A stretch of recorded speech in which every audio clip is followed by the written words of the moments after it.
So hello guys, welcome back to my channel अर्थशास्त्र की नगरी। सो गाइज, जैसे कि आपने थंबनेल के अंदर देख ही लिया है, हम बात करने वाले हैं बीएसटी के पार्ट 3 के रिगार्डिंग।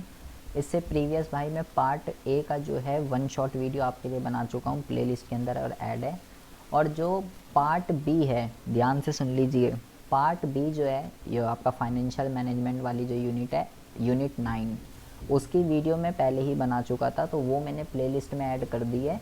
अगर आपके पास उसकी नोटिफिकेशन नहीं आएगी तो वो प्लेलिस्ट में ऐड है, वहाँ से आप जाके देख सकते हैं। ठीक है, ना मिले तो मुझे कमेंट बॉक्स में कमेंट कर दीजिएगा। हम बात जो करने वाले हैं यूनिट 10 से। पार्ट बी में यूनिट 9 का मैं ऑलरेडी वीडियो बना रखी थी, तो मैंने वो प्लेलिस्ट में ऐड कर रखी है, वहाँ से आप इसको देख सकते हैं। इसमें जो है हम पार्ट बी का आज देखते हैं, पूरा का पूरा ख़त्म कर देंगे। ठीक है, यूनिट 10 है और यूनिट 11 है। अब बात करते हैं सबसे पहले वित्तीय बाजार की। बहुत ही ज़्यादा इम्पॉर्टेंट और ये समझ लीजिए स्कोरिंग यूनिट है ये आपकी वित्तीय बाजार। इस चैप्टर के अंदर हम सीखेंगे कि वित्तीय बाजार क्या होता है एंड वित्तीय बाजार के क्या क्या उद्देश्य होते हैं, क्या काम होता है, कितने प्रकार होते हैं। एक एक चीज़ आपको इसमें बहुत ही ज़्यादा ध्यान से समझनी है। देखिए कहता है, और इससे प्रीवियस आपने अगर भाई फाइनेंशियल मैनेजमेंट वाली वीडियो नहीं देखी है तो प्लीज़ उसको देख के आइएगा, वरना आपको ये कुछ भी समझ में नहीं आने वाला। क्योंकि यहाँ जो इसकी कुछ टेक्निकल टर्म्स हैं, जब तक आपको वो ही नहीं समझ आएगी, अब मैं वित्तीय परिसंपत्तियों का वो यूज़ करूँगा तो आपको पता ही नहीं होगा ये क्या होता है, तो बहुत ज़्यादा प्रॉब्लम आएगी। तो प्लीज़ आप पहले पार्ट बी का यूनिट 9 ज़रूर देख के आइएगा, वरना सब ऊपर से जाएगा। तो सबसे पहले हम बात करते हैं कि वित्तीय बाजार जो है वो होता क्या है। तो वित्तीय बाजार क्या कह रहा है, जो वित्तीय परिसंपत्तियां होती हैं या संपत्तियां भी आप कह सकते हो, जिसमें अंश आते हैं, बॉन्ड आते हैं, डिबेंचर आते हैं, इन सब चीज़ों को वित्तीय संपत्तियां कहते हैं। वित्तीय बाजार क्या करता है, इसका सर्जन करता है और इसका विनियमन करने वाला क्या है, एक बाजार होता है। दो टर्म यहाँ पे यूज़ की गई हैं जो आपको समझनी है। सबसे पहली जो टर्म यहाँ पे यूज़ की गई है वो है सर्जन, और दूसरी जो टर्म यहाँ पे यूज़ की गई है वो है विनियमन। सर्जन का मतलब होता है क्रिएट करना। क्या क्रिएट करना, वित्तीय परिसंपत्तियाँ। और विनियमन का मतलब होता है उसका एक्सचेंज करना। तो ये भी आपको समझ में आएगा कि क्रिएट का मतलब क्या होता है और एक्सचेंज का मतलब क्या होता है। ये क्या करता है, कह रहा है ये बचतों को जो है ना गतिशील बनाता है। बचतों को गतिशील बनाने का क्या मतलब होता है, अभी हम आगे बात करते हैं। उन्हें देखो, बचतों को गतिशील बनाता है, उन्हें सार्वधिक उत्पादक उपयोगियों की ओर ले जाता है। ये जो हम यहाँ पे लिखा हुआ है, ये इसके अभी नीचे कार्य में इसकी विशेषताओं के अंदर लिखा हुआ होगा। ये बचतकर्ता तथा उधारकर्ताओं के बीच की एक कड़ी के रूप में क्या करता है, कार्य करता है, और उनके बीच कोषों को क्या करता है, गतिशील बनाता है। वह व्यक्ति या संस्था जिसके माध्यम से कोषों का आवंटन किया जाता है उसे वित्तीय मध्यस्थ कहते हैं। वित्तीय बाजार दो ऐसे समूहों के बीच एक मध्यस्थ की भूमिका क्या करते हैं, निभाते हैं, जो निवेश और बचतकर्ताओं का कार्य करते हैं। वित्तीय बाजार सार्वधिक उपयुक्त निवेश हेतु उपलब्ध कोषों का आवंटन करते हैं। देखिए होता क्या है, एक यहाँ पे हम लिखते हैं डिमांड और एक हम यहाँ पे लिखते हैं सप्लाई। ठीक है, डिमांड का मतलब क्या है, डिमांड का मतलब है कि पैसा किसे चाहिए। पैसा जो चाहिए होता है वो चाहिए होता है निवेशक को या निवेशकर्ताओं को, जैसे कि यहाँ पे आप देख रहे हैं। और सप्लाई का मतलब क्या होता है, पैसा किसके पास है, तो पैसा होता है बचतकर्ता के पास, जो कि यहाँ पे लिखा हुआ है, ये रहा। तो सप्लाई का मतलब पैसा किसके पास है, पैसा कौन देगा। और डिमांड का मतलब क्या होता है, किसको पैसा चाहिए। पैसा चाहिए निवेशकर्ताओं को, और पैसा है किसके पास, बचतकर्ताओं के पास। तो हमें इस पैसे को जो बचतकर्ता के पास है, इस पैसे को निवेशकर्ताओं तक पहुंचाना है। तो आखिर कैसे पैसा बचतकर्ताओं से निवेशकर्ताओं के बीच आएगा, तो उसके बीच में एक जो मीडिएटर का काम करेगा वो है फाइनेंशियल मैनेजमेंट। फाइनेंशियल मैनेजमेंट जो है, क्या लिखा हुआ था, निवेशकर्ता और बचतकर्ता के बीच की क्या है, कड़ी है। फाइनेंशियल मैनेजमेंट ही बचतकर्ता से पैसे लेता है और उसको वहाँ पहुँचाता है जहाँ पे पैसे की एक्चुअल में नीड होती है। इस चीज़ को वित्तीय बाजार कहते हैं, जो कि ये यहाँ पे लिखा हुआ है। ये डायग्राम आप वित्तीय बाजार के मीनिंग में बनाकर आएंगे। जो इसके ये क्या काम करता है, ये जो ऊपर हमने पैराग्राफ में पढ़ा हुआ है वही नीचे यहाँ पे इसके काम लिखे हुए हैं। इसके काम बहुत ज़्यादा इम्पॉर्टेंट है। बचतों को गतिशील बनाना और बचत को वहाँ पे लेके जाना जहाँ पे एक्चुअल में उसकी नीड है, सबसे पहला और सबसे इम्पॉर्टेंट काम। दूसरा इसका क्या काम होता है, कीमत निर्धारण करता है। किसकी कीमत निर्धारण होती है यहाँ पे, जो वित्तीय परिसंपत्तियाँ होती हैं, जो वित्तीय परिसंपत्तियाँ होती हैं जिसमें मैंने बोला शेयर, डिबेंचर, बॉन्ड, ये सब आते हैं। तो डिमांड और सप्लाई के अकॉर्डिंगली किस वित्तीय परिसंपत्ति की कितनी डिमांड है, कितनी सप्लाई है, तो की डिमांड और सप्लाई जहाँ पर भी बराबर हो जाते हैं वहीं कीमत निर्धारण होता है। तो वित्तीय बाजार परिसंपत्तियों का कीमत निर्धारण करता है। वित्तीय परिसंपत्तियों को तरलता प्रदान करता है, मतलब जब चाहे वित्तीय परिसंपत्तियों को बेच दिया, जब चाहे खरीद लिया, तो उनका क्रय विक्रय क्या करता है, सरल बनाता है। तरलता का मतलब होता है लिक्विडिटी के, जब चाहे हम अपने पैसों को संपत्ति में, जब चाहे संपत्ति को पैसे में कन्वर्ट कर सकें। और लेन देन की लागतों को घटाना, मतलब अगर कोई बंदा वित्तीय परिसंपत्तियों का क्रय विक्रय करना चाहता है तो उसको कहाँ जाना पड़ेगा, वित्तीय बाजार में जाना पड़ेगा। और वित्तीय बाजार में जाकर वो इन सब परिसंपत्तियों का क्रय विक्रय, इनसे संबंधित जो भी सूचनाएं हैं वो इस बाज़ार में जाकर फ्री ऑफ कॉस्ट क्या कर सकता है, गेन कर सकता है, जिससे कि लेन देन की लागतें जो हैं वो घट जाती हैं। इसका मतलब ये होता है, मान लो अगर वित्तीय बाज़ार होता ही नहीं और अगर किसी बंदे को शेयर को ख़रीदना बेचना होता तो उसको कैसे पता लगता कि मैं कैसे शेयर ख़रीदूँ, कैसे बेचूँ, मुझे कहाँ जाना है, ये सब इन्फॉर्मेशन अगर उसके पास नहीं होती तो उसको ये इन्फॉर्मेशन कलेक्ट करने के लिए पैसे खर्च करने पड़ते। लेकिन क्योंकि वित्तीय बाज़ार है तो इसकी वजह से ये सब चीज़ें बहुत ही ज़्यादा आसान हो गई हैं। तो वित्तीय बाज़ार क्या होता है और उसके क्या काम होते हैं, ये आपने जो है यहाँ पे समझा है भाई। ये बेटा बहुत इंपॉर्टेंट है, प्लीज़ इसको अच्छे से पढ़ के जाएंगे। अब हम बात करते हैं कि वित्तीय बाज़ार जो है, बहुत ही ज़्यादा ध्यान से सुनेंगे, एक एक चीज़ यहाँ पे आपको घोल कर पी जानी है। फिक्स क्वेश्चन है बेटा, गारंटीड एग्ज़ाम में आना ही आना है। देखिए हम बात करते हैं कि वित्तीय बाज़ार जो होता है वो कितने प्रकार का होता है। तो वित्तीय बाज़ार की अगर हम बात करते हैं तो वित्तीय बाज़ार होता है दो तरीके का, एक होता है मुद्रा बाज़ार और एक होता है पूंजी बाज़ार। इसको समझने के लिए आपको पहले ये पढ़ना पड़ेगा कि जो वित्तीय परिसंपत्तियाँ होती हैं ना, वित्तीय परिसंपत्तियाँ वो भाई दो तरीके की होती हैं, एक होती हैं अल्पकालीन और एक होती है दीर्घकालीन। मतलब पैसे की जो ज़रूरत होती है वो ऑर्गेनाइजेशन को, निवेशकर्ताओं को दो पर्पस के लिए चाहिए होता है, या तो शॉर्ट टर्म के लिए पैसा चाहिए होता है या लॉन्ग टर्म के लिए पैसा चाहिए होता है। तो अगर निवेशकर्ताओं को शॉर्ट टर्म के लिए पैसा चाहिए तो उसे मुद्रा बाज़ार में जाना पड़ेगा, मनी मार्केट के अंदर। और अगर उसको लंबे समय के लिए पैसा चाहिए, दीर्घकाल के लिए, तो उसको पूंजी बाज़ार में जाना पड़ेगा। ये बात आपको ध्यान रखनी है। मुद्रा बाज़ार का लिंक अल्पकाल से होता है, पूंजी बाज़ार का लिंक दीर्घकाल से होता है। अगर मुझे अल्पकाल में पैसे लेने हैं तो मेरे पास कौन कौन से इंस्ट्रूमेंट अवेलेबल हैं, तो मुद्रा बाज़ार में अगर शॉर्ट टर्म में पैसे चाहिए तो 5 तरीके के इंस्ट्रूमेंट से हम अल्पकाल में पैसा ले सकते हैं। पहला होता है खजाना बिल, दूसरा होता है कमर्शियल पेपर, तीसरा होता है मांग मुद्रा, चौथा होता है जमा प्रमाण पत्र और पांचवा होता है वाणिज्यिक बिल। ठीक है, वाणिज्यिक बिल होता है, कमर्शियल बिल होता है, कमर्शियल पेपर होता है। एक होता है कमर्शियल पेपर, एक होता है कमर्शियल बिल। ये 5 तरीके के इंस्ट्रूमेंट हैं जिससे हम शॉर्ट टर्म में पैसा राइज कर सकते हैं। क्या लिखा हुआ है, रिजर्व बैंक भाग लेने वाले वाणिज्य बैंक, निवेशक LIC आदि, ये सब बंदे इसमें क्या करते हैं, भाग लेते हैं। मतलब इसमें जो इनको शॉर्ट टर्म में पैसा चाहिए होता है वो कौन कौन सी पार्टीज़ हैं जो इन इंस्ट्रूमेंट से पैसा जनरेट करती है। RBI है, कमर्शियल बैंक है एंड निवेशक हैं, LIC है, ये सब हैं जो इन इंस्ट्रूमेंट्स में डील करते हैं और इन इंस्ट्रूमेंट से डील करके क्या करते हैं, पैसे जनरेट करते हैं शॉर्ट टर्म के लिए। ये सब इंस्ट्रूमेंट क्या होते हैं अभी हमें ये डिटेल में पढ़ना है।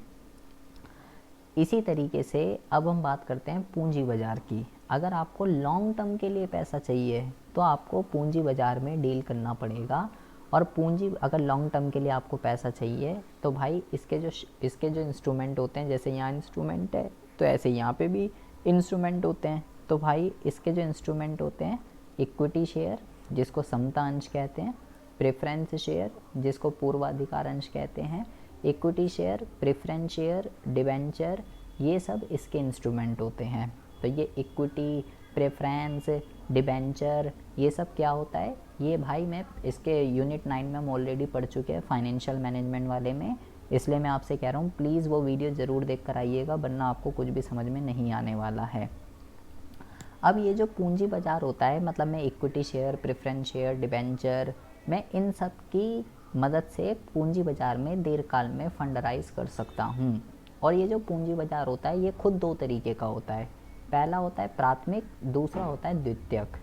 प्राथमिक के नीचे क्या लिखा हुआ है, नई प्रतिभूतियों के लिए, और द्वितीयक में क्या लिखा हुआ है, पुरानी प्रतिभूतियों के लिए। तो ये बेटा प्रतिभूतियाँ, वित्तीय परिसंपत्तियाँ, वित्तीय संपत्तियाँ, ये सब एक ही चीज़ें होती हैं, ठीक है।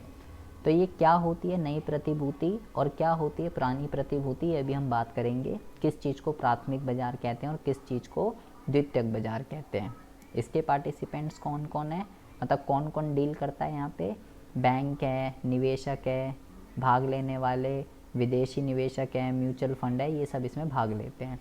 और प्राथमिक बाजार और द्वितीयक बाजार, दोनों बाज़ारों को कौन कंट्रोल करता है, सेबी कंट्रोल करता है। ये बात आपको ध्यान रखनी है। इस चैप्टर के अंदर हमको जो पढ़ना है, मुद्रा बाजार, पूंजी बाजार, सेबी, ये इंस्ट्रूमेंट, इसके इंस्ट्रूमेंट्स, ये सब हमको डिटेल में पढ़ना है। फिक्स क्वेश्चन है, एग्ज़ाम में आना ही आना है। तो बहुत ही ज़्यादा ध्यान से एक एक चीज़ ज़रा समझेंगे।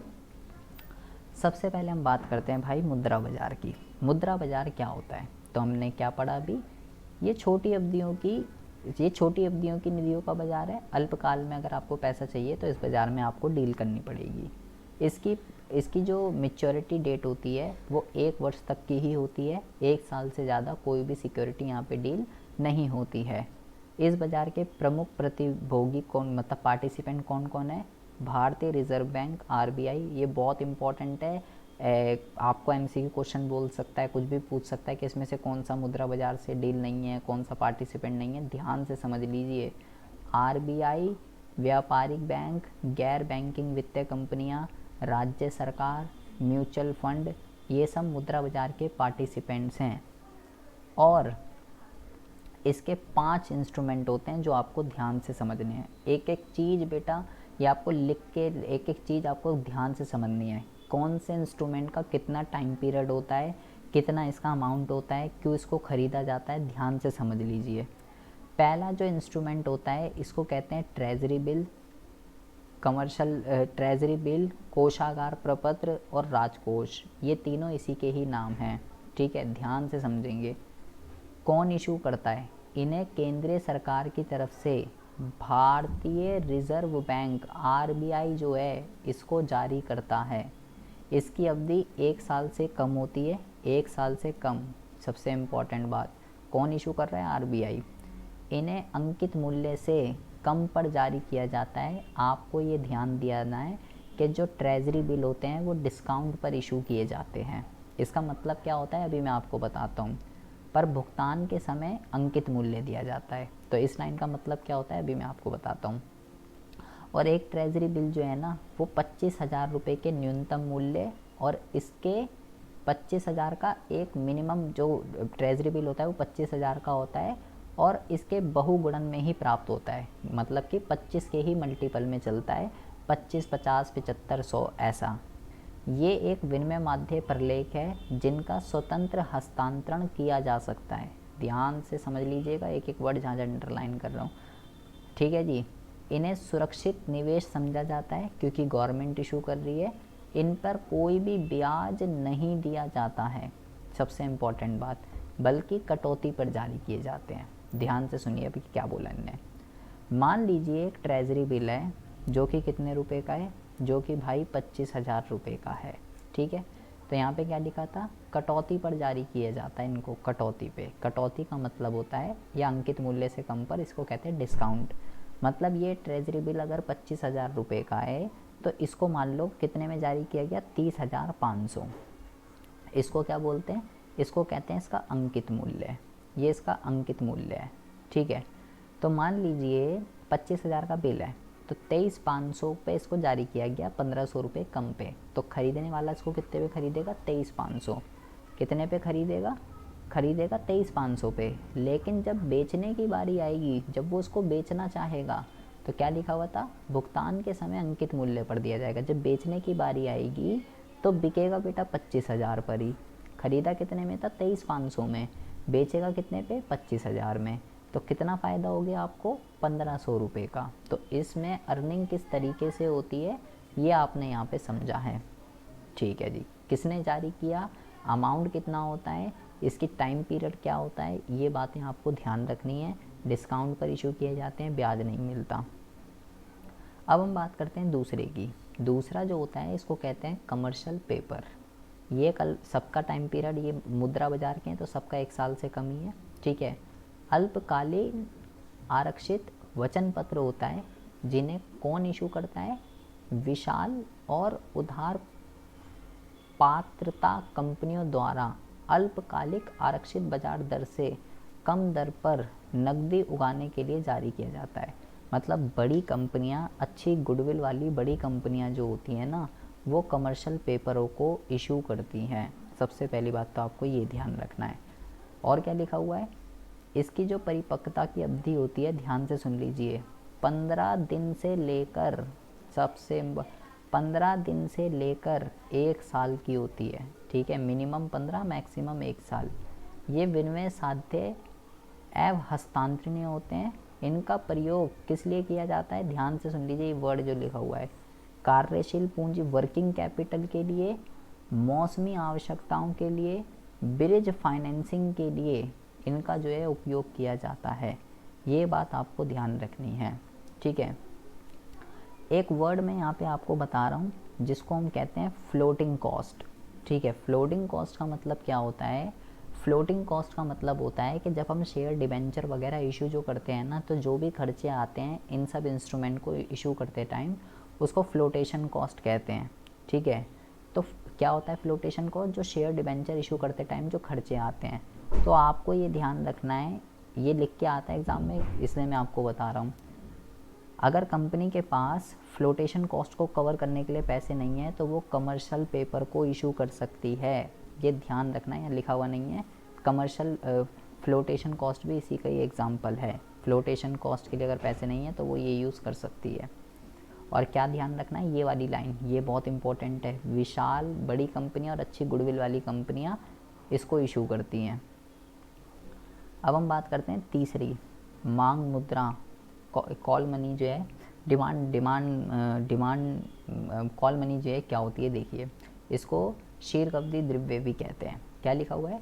ये एक लघु काकिक मांग पर पुनर्भुगतान वित्त है। मतलब इसका जो टाइम पीरियड है वो बहुत ज़्यादा कम होता है, जिसकी परिपक्वता की जो अवधि होती है ना, वो कितनी होती है बेटा? एक एक का टाइम पीरियड आपको ध्यान रखना है, 1 दिन से लेके 15 दिन तक होती है, तथा अंतर बैंक अंतरण के लिए उपयोग किया जाता है। सबसे इम्पॉर्टेंट, एक तो इसका टाइम पीरियड, और ये जो वर्ड यहाँ यूज़ किया गया है, अंतर बैंक अंतरण के लिए इसका उपयोग किया जाता है, जिससे भारतीय रिजर्व बैंक के अनुसार रिजर्व अनुपात बनाया जा सके। दीर्घावधि द्रव्य ऋण पर जो ब्याज दिया जाता है उसको दीर्घावधि ब्याज दर कहते हैं। होता क्या है, ध्यान से सुनिए। हमने इकोनॉमिक्स के अंदर कुछ टर्म पढ़ी थी, जैसे कि CRR, SLR, ये कुछ टर्म पढ़ी थी। जैसे SLR ले लीजिए। SLR क्या होता है भाई? SLR का मतलब होता है कि वो मिनिमम परसेंटेज जो सभी कमर्शियल बैंकों को अपने पास मेंटेन करके रखनी है, कितना पैसा उनके पास होना चाहिए। अगर किसी के पास पैसा मेंटेन नहीं हो रहा तो वो क्या करे? तो मान लीजिए 2 बैंक हैं, एक बैंक है PNB, एक बैंक है SBI। तो PNB के पास मेंटेन नहीं हो रहा तो वो SBI से कॉल करके बताएगी कि भाई मुझे एक एक दिन का हिसाब चलता है, यहाँ पे एक एक दिन के लिए पैसे लिए जाते हैं, एक एक दिन का ब्याज होता है। तो PNB कहेगा भाई मुझे 3 दिन के लिए पैसा चाहिए, इतने करोड़ रुपए, मान लो 5 करोड़ रुपए चाहिए। तो SBI कहेगा ठीक है, कॉल पर ही ये बात हो जाएगी, इसलिए इसको कॉल मनी भी कहते हैं। ठीक है। 5 करोड़ रुपए SBI देगा, जिस इंटरेस्ट रेट पर तय होगा उसको शीर्घावधि दर कहा जाएगा। ठीक है, और बहुत ज़्यादा होती है यहाँ पे दर, इंटरेस्ट रेट जो होता है इस चीज़ को, और जो ये दो बैंकों के बीच में जो ट्रांजैक्शन होते हैं उसको कहते हैं इंटर बैंकिंग ट्रांजैक्शन, अंतर बैंक अंतरण। दो बैंकों के बीच में जो ट्रांजैक्शन होते हैं उसको इंटर बैंकिंग ट्रांजैक्शन कहते हैं। तो किस लिए ले रहा है ये पीएनबी बैंक? एसएलआर को मेंटेन करने के लिए। बेटा बहुत इंपॉर्टेंट है, प्लीज़ इसको अच्छे से करके जाइएगा। उसके बाद हम बात करते हैं अगले जमा प्रमाण पत्र। ये एक धारक प्रमाण पत्र है जो बेचनीय होता है। बेचनीय का मतलब होता है इसको हम इंडोर्स कर सकते हैं किसी तीसरी पार्टी को, तथा जिसे वाणिज्य बैंक, विकास वित्त संस्थाएं द्वारा जारी किया जाता है। इनके द्वारा अल्प अवधि के लिए बड़ी राशि प्राप्त की जाती है और इसकी जो अवधि होती है 91 दिन से 1 साल। सबका टाइम पीरियड ध्यान रखना है, केस स्टडी में लिख कर आएगा, पूछ भी सकता है।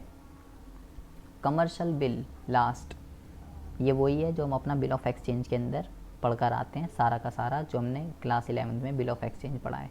ये एक विनिमय प्रपत्र होता है जो व्यावसायिक फर्मों की कार्यशील पूंजी की आवश्यकता के लिए यूज़ किया जाता है।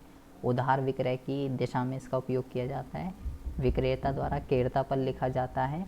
इसे व्यापारिक या वाणिज्य विपत्र भी कहते हैं। दे तिथि से पहले इसको हम डिस्काउंट भी करा सकते हैं। तो 11th क्लास में हमने पढ़ा था बिल ऑफ एक्सचेंज, तो ये आपको पता होना चाहिए। ये बेटा 5 जो इंस्ट्रूमेंट हैं ये किसके इंस्ट्रूमेंट हैं? मनी मार्केट के, जिससे हम अल्पकाल में फंड राइज कर सकते हैं। ठीक है, तो यहाँ पे आपको ये पांचों के पांचों घोल कर पी जाने हैं। घोल कर मतलब घोल कर पी जाने हैं। उसके बाद हम बात करते हैं पूंजी बाजार की।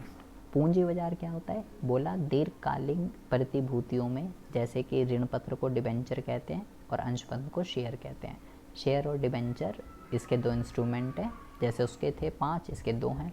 और लॉन्ग टर्म के लिए, एक लंबे समय के लिए जो है पैसा यहाँ से राइज किया जाता है। इसके अंतर्गत development bank, commercial bank, stock exchange, ये सब इसके पार्टनर है, पार्टिसिपेंट्स हैं। और ये 2 तरीके का होता है, एक होता है प्राथमिक बाजार और एक होता है द्वितीयक बाजार। सबसे पहले हम समझते हैं कि प्राथमिक बाजार क्या होता है। ठीक है, बहुत ज़्यादा ध्यान से सुनेंगे, थोड़ा कंफ्यूजिंग है। हमने बोला सिक्योरिटीज़ में यहाँ पे इक्विटी शेयर है, प्रेफरेंस है और डिबेंचर है। ठीक है, तो प्राथमिक बाजार जो है वो क्या होता है? इसे नया निर्गमन बाजार के रूप में भी जाना जाता है। बेटा ध्यान से सुनेंगे एक एक चीज़। नए निर्गमन बाजार के रूप में भी जाना जाता है। यहाँ केवल नई प्रतिभूतियों को निर्गमित किया जाता है जिन्हें पहली बार जारी किया जाता है। इस बाज़ार में निवेश करने वालों में बैंक, वित्तीय संस्थाएं, बीमा कंपनियां, म्यूचुअल फंड ये सब आते हैं। इस बाज़ार का कोई भौगोलिक स्थान नहीं होता। सबसे इम्पोर्टेंट बात ये आपको ध्यान रखनी है, ये आपको ध्यान रखना है। ठीक है, और ये बात आपको ध्यान रखनी है। अब इसका मतलब क्या है, ज़रा ध्यान से सुनिए। इसका मतलब ये है कि कोई कंपनी है, ठीक है, कोई कंपनी है, वो कोई कंपनी है। मान लीजिए कंपनियां 2 तरीके की होती है, आपने अकाउंट्स के अंदर पढ़ा है बेटा। एक होती है प्राइवेट कंपनी और एक होती है पब्लिक कंपनी। ठीक है, कौन सी होती है प्राइवेट और कौन सी होती है पब्लिक, ये बात आपको पता होनी चाहिए। तो भाई मान लीजिए ये कंपनी है, ठीक है, ये एक प्राइवेट कंपनी है। ठीक है, ये एक प्राइवेट कंपनी है, मतलब इसने अभी शेयर इशू नहीं कर रखे हैं। अब जो है इसको बहुत पैसों की नीड पड़ रही है। तो अगर मान लो इसने अपने 2 करोड़ रुपए के शेयर इशू कर दिए, तो पहले तो पब्लिक कंपनी में कन्वर्ट होना पड़ेगा, क्योंकि शेयर इशू करने के लिए पब्लिक कंपनी होनी चाहिए। तो भाई साहब, आप जब कोई भी कंपनी फर्स्ट टाइम अपने शेयरों को फर्स्ट टाइम पब्लिक को इशू करती है, तो उसको हम क्या कहते हैं? उस चीज़ को हम, ये जो एक्टिविटी हो रही है, इस चीज़ को हम प्राथमिक बाजार के नाम से जो है जानते हैं। अब आप बोलोगे क्या ऐसा? अच्छा, मान लो रिलायंस है, मान लीजिए रिलायंस है, तो रिलायंस के शेयर तो ऑलरेडी जो हैं खरीदे और बेचे जाते हैं। लेकिन आपको ये बात ध्यान रखनी है, इसके शेयर तो ऑलरेडी जो है खरीदे और बेचे, इसके शेयर जो है ऑलरेडी खरीदे और बेचे जा रहे हैं। लेकिन मान लो इसकी कैपिटल जो है वो 100% कैपिटल है। ठीक है, जिसमें से मान लो 75% प्रमोटर्स के पास है और मान लीजिए 25% का जो है वो पब्लिक के पास है, इसका क्रय विक्रय होता है। अगर रिलायंस कंपनी अपने जो 70% शेयर प्रमोटर्स के पास हैं, प्रमोटर्स कौन होते हैं ये आपको पता होना चाहिए, अगर इसमें से और कुछ शेयर बेचना चाहे जो कि फर्स्ट टाइम पब्लिक को इशू किए जा रहे हैं, मान लो इसमें से 5% और बेचना चाह रही है कंपनी, तो ये फर्स्ट टाइम पब्लिक को इशू किए जाएंगे। तो जब भी कोई भी कंपनी हो, नई कंपनी हो या पुरानी कंपनी हो, ऐसे शेयर जो पब्लिक ने कभी खरीदे ही नहीं, वो जो एक्टिविटी होती है उसको प्राथमिक बाजार कहते हैं, फर्स्ट टाइम जब पब्लिक खरीदती है। तो अब आपको ज़रा ध्यान से समझना है, यहाँ पे प्राथमिक बाजार में कुछ मेथड्स होते हैं, एक एक मेथड आपको घोल कर पी जाना है, फिक्स क्वेश्चन है, एग्ज़ाम में आना ही आना है। कैसे हम जो है फर्स्ट टाइम अगर पैसा राइज करना है तो हम कैसे कैसे कर सकते हैं, तो देखिए पहला होता है प्रोस्पेक्टस। प्रोस्पेक्टस के अंतर्गत क्या होता है, इसको विवरण पत्रिका के माध्यम भी कहते हैं। प्रोस्पेक्टस के अंदर क्या होता है, इसके अंतर्गत विवरण पत्रिका जारी करके जनता से अंशदान आमंत्रित किया जाता है। एक विवरण पत्रिका पूंजी उगाने के निवेशकों से प्रत्यक्ष अपील करती है, जिसके लिए अखबारों और पत्रिकाओं के माध्यम में विज्ञापन जारी किए जाते हैं। बेटा प्रोस्पेक्टस क्या होता है ये आपको पता होना चाहिए, आप कॉमर्स के स्टूडेंट हैं और प्रोस्पेक्टस आपको अगर नहीं पता, कंपनी के अंदर आपने पढ़ा होगा, आप अकाउंट्स पढ़िए, कंपनी में शेयर इशू करते हैं, प्रोराटा सब कुछ कर रखा है। तो प्रोस्पेक्टस क्या होता है, एक ऐसा रिटर्न डॉक्यूमेंट, एक ऐसा रिटर्न में डॉक्यूमेंट जिसमें कंपनी ये बताती है कि हमें कितने पैसों की नीड है, एक ऐसा रिटर्न में डॉक्यूमेंट जिसमें कंपनी बताती है कि हमें कितने पैसों की नीड है और किस पर्पस के लिए पैसे चाहिए, कितने रुपए का शेयर है, कितनी क्वांटिटी इशू की जा रही है, ये सब एडवर्टाइजमेंट अखबारों में, पत्र पत्रिकाओं में जारी किया जाता है, जिससे लोगों को पता चलता है और हम लोग जो हैं, जो इंटरेस्टेड हैं, वो उसको शेयर को खरीदते हैं। इस मेथड को प्रोस्पेक्टस कहा जाता है। दूसरा जो होता है उसको कहते हैं हम विक्रय के लिए प्रस्ताव। इसका क्या मतलब होता है, एक एक मेथड ध्यान से समझना है। इस विधि के अंतर्गत निर्गमन ग्राहकों या ब्रोकर्स जैसे माध्यकों के द्वारा प्रतिभूतियों की बिक्री के लिए प्रस्तावित किया जाता है। मतलब यहाँ पर जो अंश हैं वो पब्लिक को नहीं बेचे जाते हैं, वो क्या करती है, कंपनी द्वारा ब्रोकर्स को समाहित मूल्य पर प्रतिभूतियों को बेचा जाता है, जिन्हें वह निवेशक और जनताओं को अधिक मूल्य पर बेचते हैं। इस वाले मेथड में आपको ध्यान रखना है, कंपनी ने किसको बेचा, कंपनी बेचती है ब्रोकर को और ब्रोकर आगे किसको बेचता है, जनता को। जबकि ऊपर वाले मेथड में कंपनी सीधा ही जनता को बेच रही थी, ये इसको पहले कम मूल्य पे बेचती है, फिर ब्रोकर आगे इसको अधिक मूल्य पे बेचता है। तीसरे में आपको ध्यान रखना है, तीसरे में क्या है, तीसरा जो मेथड होता है इसको कहते हैं निजी व्यवस्था। एक कंपनी द्वारा संस्थागत निवेशक कुछ चयनित व्यक्तिगत निवेशकों को प्रतिभूतियों का आवंटन करने की प्रक्रिया को निजी नियोजन कहा जाता है।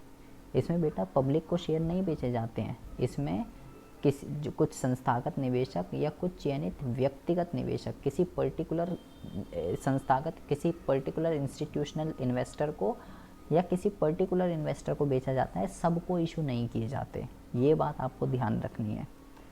पहले वाले में जनता को, दूसरे वाले में कंपनी ब्रोकर को, ब्रोकर से जनता को, तीसरे वाले में जनता को जाएगा ही नहीं। ठीक है, ये बात ध्यान रखनी है। फोर्थ वाले में क्या है, अधिकार निर्गमन। तो ये क्या है, ये राइट शेयर। राइट शेयर क्या होते हैं आपको पता होना चाहिए। जब भी कोई कंपनी नए शेयर को इशू करती है तो वो पहले जो उसके एग्जिस्टिंग शेयर होल्डर हैं, पहले उनको ऑफ़र देती है कि हम जी नए शेयर इशू कर रहे हैं, आप ख़रीदने में इंटरेस्टेड हैं तो आप ख़रीद सकते हैं। तो जो विद्यमान एग्जिस्टिंग शेयर होल्डर हैं उन्हें क्या करती है, उनको जो है ऑफ़र करती है कि आप अगर ख़रीदना चाहते हैं तो ख़रीद सकते हैं, हम इतने शेयर इशू कर रहे हैं। और सबसे इम्पॉर्टेंट जो है बेटा उसको कहते हैं IPO। ठीक है, ये आपको ध्यान से समझना है। इसको क्या कहते हैं, EIPO। EIPO electronic initial public offering. IPO क्या होता है ध्यान से समझिए। ये स्टॉक एक्सचेंज की ऑनलाइन प्रणाली के माध्यम से प्रतिभूतियां जारी करने की विधि है। आजकल सबसे ज़्यादा जो सिस्टम चलता है वो यही है। स्टॉक एक्सचेंज की ऑनलाइन प्रणाली के माध्यम से जनता को पूंजी को प्रस्तावित करने वाली कंपनी को स्टॉक एक्सचेंज से क्या करना पड़ता है, स्टॉक एक्सचेंज से एक ठहराव करना होता है, जिसे आरंभिक सार्वजनिक प्रस्ताव कहते हैं। इसके लिए सेबी के साथ रजिस्ट्रेशन, दलालों को आवेदन स्वीकार करने हेतु नियुक्त किया जाता है। मतलब हम जो आजकल घर बैठे अपने फ़ोन पे ऑनलाइन शेयर खरीदना बेचना जो सब करते हैं, उस सिस्टम को ही हम क्या कहते हैं, सब कुछ इलेक्ट्रॉनिक हो रहा है, सब कुछ ऑनलाइन हो रहा है। तो इस सिस्टम के अंतर्गत अगर आप शेयर वगैरह में डील करते हैं तो आपको पता होगा किसी भी कंपनी का अगर आईपीओ आता है, सब कुछ आपकी ऐप में जो भी आपका ब्रोकर है सब कुछ वहाँ पर जो है शो होता है। उसी चीज़ को आईपीओ कहते हैं। ऑनलाइन शेयर खरीदना फर्स्ट टाइम क्या कहलाता है, ई आईपीओ कहलाता है। ये बात आपको ध्यान रखनी है। ये जो 5 मेथड हैं ये आपको भाई घोल कर पी जाने हैं। अब हम बात करते हैं, ये तो था प्राथमिक बाजार अगर फर्स्ट टाइम इशू किए जा रहे हैं। अब हम बात करते हैं द्वितीयक बाजार की। द्वितीयक बाजार मतलब ये डील करता है जो सिक्योरिटी इशू हो चुकी है। अब एक बारी पब्लिक को ऑफर हो गई, अब पब्लिक क्या करती है, हम आपस में अब पब्लिक के साथ शेयर को खरीदती बेचती है, रोज़ खरीदना बेचना होता है। तो क्या है, इसे स्टॉक एक्सचेंज या स्टॉक बाज़ार के नाम से भी जाना जाता है। आपको ये ध्यान रखना है, जो स्टॉक एक्सचेंज होता है, जो स्टॉक बाज़ार होता है, जिसको हम स्टॉक मार्केट कहते हैं, वो द्वितीयक बाज़ार ही है। ये क्या करती है, जो एक बारी शेयर इशू हो गया, जो प्राथमिक बाज़ार से एक बारी गुजर गया, अब उसका क्रय विक्रय जनता के बीच में होता है बार बार। जैसे मान लो फर्स्ट टाइम जब शेयर इशू हुआ तो ए ने ख़रीदा, अब ए बेचना चाहता है तो ए किसको बेचेगा, ए बी को बेच सकता है, बी आगे सी को बेच सकता है, सी आगे डी को बेच सकता है। तो फर्स्ट टाइम जब शेयर इशू होते हैं तो कंपनी से जनता को जाएगा वो प्राथमिक। लेकिन अब बंदा वो बेचना चाहता है वो शेयर, तो वो किसको बेचेगा, वो बेचेगा पब्लिक में किसी बंदे को, ना कि कंपनी को दोबारा बेचेगा। ये विद्यमान प्रतिभूतियों का क्रय विक्रय किया जाता है, ये बात आपको ध्यान रखनी है। प्राथमिक बाजार में नए निर्गमन और नई प्रतिभूतियों का बाजार है, और द्वितीयक जो एग्जिस्टिंग प्रतिभूतियाँ हैं उनका क्रय विक्रय। इसका एक स्थान होता है, जबकि प्राथमिक का कोई स्थान नहीं होता। यहाँ प्रतिभूतियों का क्रय विक्रय होता है। प्रतिभूतियों की कीमत डिमांड और सप्लाई के द्वारा निर्धारित होती है। तो दोनों बाजार आपने पढ़े, दोनों का डिफरेंस बेटा बहुत ज़्यादा इम्पॉर्टेंट है, खोल कर आपको पी जाना है जितना आपने अभी पढ़ा है कि प्राथमिक क्या होता है और द्वितीयक। अगर आपको मेरी बात समझ में आ चुकी है कि प्राथमिक क्या होता है और द्वितीयक क्या होता है, तो आप इसको बहुत ही आराम से लिख सकते हो। मुद्रा बाजार और पूंजी बाजार में भी अंतर आ सकता है, प्राथमिक और द्वितीयक में भी आ सकता है। प्लीज़ आप इसको घोल कर पी जाएंगे। जो हम ऊपर पढ़कर आए हैं वही सब बेटा यहाँ पर लिखा हुआ है, वही सब यहाँ पर लिखा हुआ है, ठीक है। एंड देखिएगा, इसको पढ़िएगा, 3 नंबर का ही आता है। हमें बात करनी है कि जो द्वितीयक बाजार है, अभी तो उसके बारे में बस हमने मीनिंग ही पढ़ा कि जो द्वितीयक बाजार है वही स्टॉक एक्सचेंज है, वही शेयर बाजार है। तो अब ये क्या होता है, इसके क्या काम होते हैं, कैसे यहाँ पे शेयर खरीदे और बेचे जाते हैं, ये आपको ज़रा समझना है बेटा। फिक्स क्वेश्चन है एग्ज़ाम में, फिक्स। स्टॉक एक्सचेंज क्या होता है, उसके कार्य बताइए। प्लीज़ इस यूनिट को बहुत ही अच्छे से पढ़ के जाइएगा, स्कोरिंग यूनिट है। फाइनेंशियल मैनेजमेंट और फाइनेंशियल मार्केट बहुत ज़्यादा स्कोरिंग यूनिट है। फाइनेंशियल मैनेजमेंट में थोड़े न्यूमेरिकल भी हैं, ठीक है, वो थोड़ी अकाउंट्स है, और ये तो फुल्ली थ्योरेटिकल है। स्टॉक एक्सचेंज एक ऐसी संस्था है जो विद्यमान प्रतिभूतियों का क्रय विक्रय का एक मंच उपलब्ध कराती है। इसके माध्यम से हम शेयरों का, डिबेंचरों का क्रय विक्रय कर सकते हैं, जब चाहे अपने मुद्रा को परिसंपत्तियों में, शेयर और अंश में, जब चाहे शेयर और अंश को मुद्रा में परिवर्तित कर सकते हैं। ये क्या काम करती है, देखिए। पहला इसका काम है विद्यमान प्रतिभूतियों को द्रव्यता मतलब लिक्विडिटी है, विनियोग मतलब इन्वेस्टमेंट, ये करती है। मतलब स्टॉक एक्सचेंज द्वारा प्रतिभूतियों का क्रय विक्रय किया जाता है। तो ये जब चाहे हम अपने पैसे को प्रतिभूति में, जब चाहे प्रतिभूतियों को पैसे में, जो चाहे वो हम कर सकते हैं। प्रतिभूतियों का मूल्य निर्धारण होता है यहाँ पर डिमांड और सप्लाई के अकॉर्डिंगली, किस प्रतिभूति की कितनी डिमांड है, कितनी सप्लाई है, उसके अकॉर्डिंगली यहाँ पर जो है हम क्या कर सकते हैं, प्रतिभूतियों का मूल्य निर्धारण करते हैं उनकी डिमांड और सप्लाई के अकॉर्डिंगली। यहाँ पे लेन देन की सुरक्षा होती है, क्योंकि इस मार्केट को सेबी जो है वो कंट्रोल में करके रखता है, ठीक है। शेयर बाजार की सदस्यता बेहतर प्रकार से नियंत्रित होती है। यहाँ विद्यमान कानूनी ढांचे के अनुसार कार्य होता है, सभी लेन देन सिक्योर होते हैं, सुरक्षित होते हैं, ऐसा नहीं कोई फ्रॉड वगैरह हो रहा है। निवेशकों की सुरक्षा इनकी फर्स्ट प्रायोरिटी होती है। स्टॉक एक्सचेंज को इकोनॉमी का मिरर कहा जाता है। अगर आपको इकोनॉमी के क्या हालात हैं तो आप स्टॉक एक्सचेंज देख लीजिए, आपको पता चल जाएगा कि देश में क्या चल रहा है। आर्थिक विकास में योगदान देता है ये। तो यहाँ पे हमारा पैसा शेयर मार्केट में लगता है, वो पैसा इंडस्ट्री निवेशकों में जाता है। तो अगर स्टॉक मार्केट में सही चल रहा है तो बेटा मतलब देश आर्थिक विकास कर रहा है, बढ़िया चल रहा है सब कुछ। अगर स्टॉक मार्केट ठीक नहीं चल रही तो आप ये समझ लीजिए देश में कुछ गलत हो रहा है, कुछ ऐसा है जो देश में हुआ है जिसकी वजह से स्टॉक मार्केट ठीक नहीं चल रही है। इक्विटी संप्रदाय का प्रसार, शेयर बाजार जनता को प्रतिभूतियों में निवेश करने के लिए शिक्षित करता है, ठीक है, उनको एजुकेट करता है, उनको ट्रेन करता है, क्योंकि इन्वेस्टर इनकी सबसे पहली प्रायोरिटी होती है। सट्टेबाजी के लिए, क्योंकि यहाँ पर क्या होता है, शेयर बाजार कानूनी प्रावधान के अंतर्गत प्रतिबंधित और नियंत्रित तरीके से सट्टा संबंधी क्रियाकलापों के लिए पर्याप्त अवसर उपलब्ध कराता है।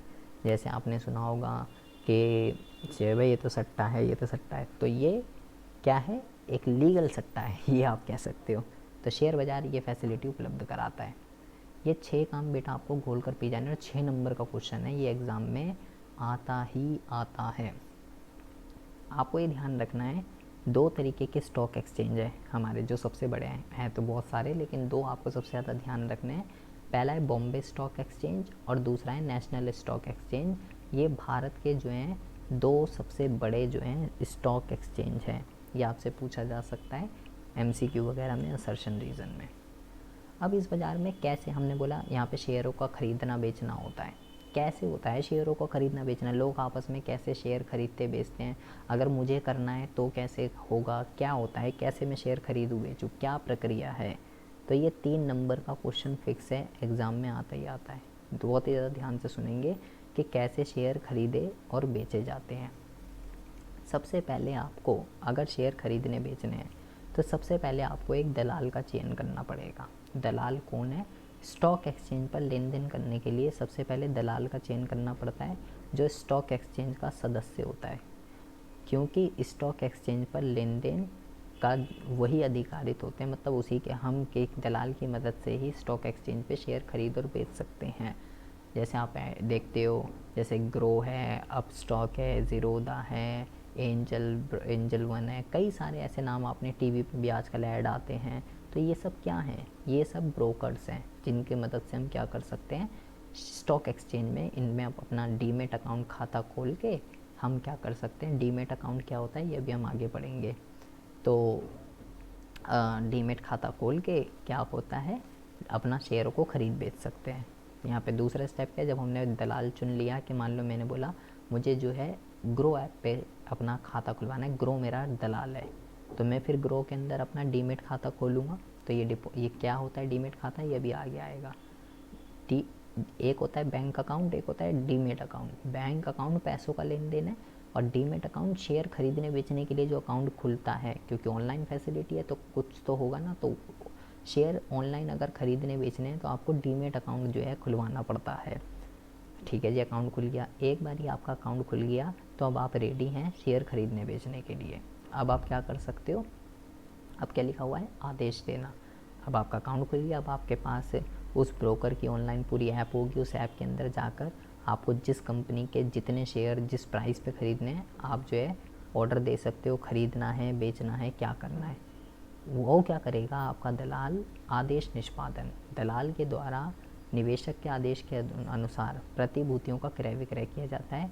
बेटा आपको ये बात ध्यान रखनी है कि कोई भी ट्रांजैक्शन, क्या लिखा हुआ है, व्यवहार निपटाने में T+2, इसका क्या मतलब होता है, इसका मतलब होता है जिस दिन आपने ट्रांजैक्शन किया है, ट्रांजैक्शन का दिन और +2 डे एक्स्ट्रा, ट्रांजैक्शन +2 डे, मतलब लेन देन के 2 दिन में निपटाया जाता है। लेन देन का मतलब ट्रांजैक्शन के 2 दिन, मतलब जिस दिन ट्रांजैक्शन हुआ है वो, और +2 दिन, टोटल मतलब 3 दिन समझ लीजिए। एक ट्रांजैक्शन 3 दिन में पूरा किया जाता है, चाहे वो ख़रीदने का हो या वो बेचने का हो। अच्छा, ये जो है आपको भाई समझना है, ठीक है, ये आपको समझना है कि किस तरीके से कैसे जो है बातचीत चलती है, कैसे ट्रांजैक्शन होते हैं। ये बात आपको ध्यान रखना है, 3 नंबर में पूछा जाता है एग्ज़ाम के अंदर, बहुत ज़्यादा इम्पोर्टेंट है, बहुत। जैसे मैंने बोला आपको प्राथमिक और द्वितीयक में आता है, इसी तरीके से बेटा पूंजी बाज़ार और मुद्रा बाज़ार में भी अंतर आता है, ठीक है। तो दोनों बाज़ार अगर आपको समझ में आ गया है तो आप बहुत ईजिली लिख सकते हैं कि पूंजी बाज़ार क्या होता है, मुद्रा बाज़ार क्या होता है। बेटा फिक्स क्वेश्चन है, प्लीज़ आप इसको अच्छे से पढ़ के जाइएगा। इसको मैं पढ़ा नहीं रहा हूँ क्योंकि हम सब पढ़ के आ चुके हैं कि इसके इंस्ट्रूमेंट ये होते हैं, इसके इंस्ट्रूमेंट ये होते हैं, इसमें कौन पार्टिसिपेट करता है, इसमें कौन पार्टिसिपेट करता है, ठीक है। इसमें ये अल्पकाल से, ये दीर्घकाल से रिलेटेड है, ये अल्पकाल से रिलेटेड है।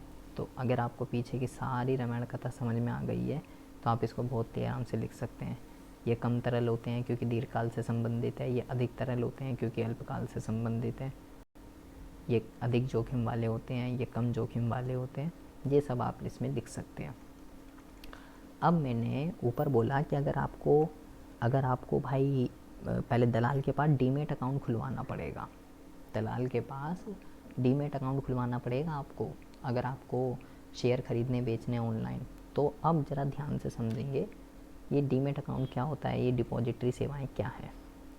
अंशों के भौतिक रूप में हस्तांतरण से संबंधित कठिनाइयों को ध्यान में रखते हुए सेबी ने क्या करा, एक नई पद्धति का विस्तार करा। मतलब पहले ऑफलाइन शेयर खरीदे और बेचे जाते थे, लेकिन अब ऑफलाइन सिस्टम को ख़त्म करके अब लाया गया ऑनलाइन सिस्टम।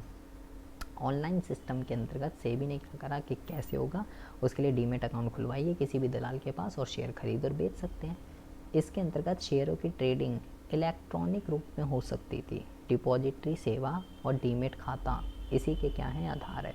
देखिए डिपॉजिटरी सेवा में क्या लिखा हुआ है, डिपॉजिटरी एक संस्था अथवा संगठन है जो निवेशकों की प्रतिभूतियों को इलेक्ट्रॉनिक रूप में रखती है जिसमें व्यापार किया जाता है। प्रतिभूतियों के उदाहरण हैं शेयर, डिबेंचर, म्यूचुअल फंड आदि।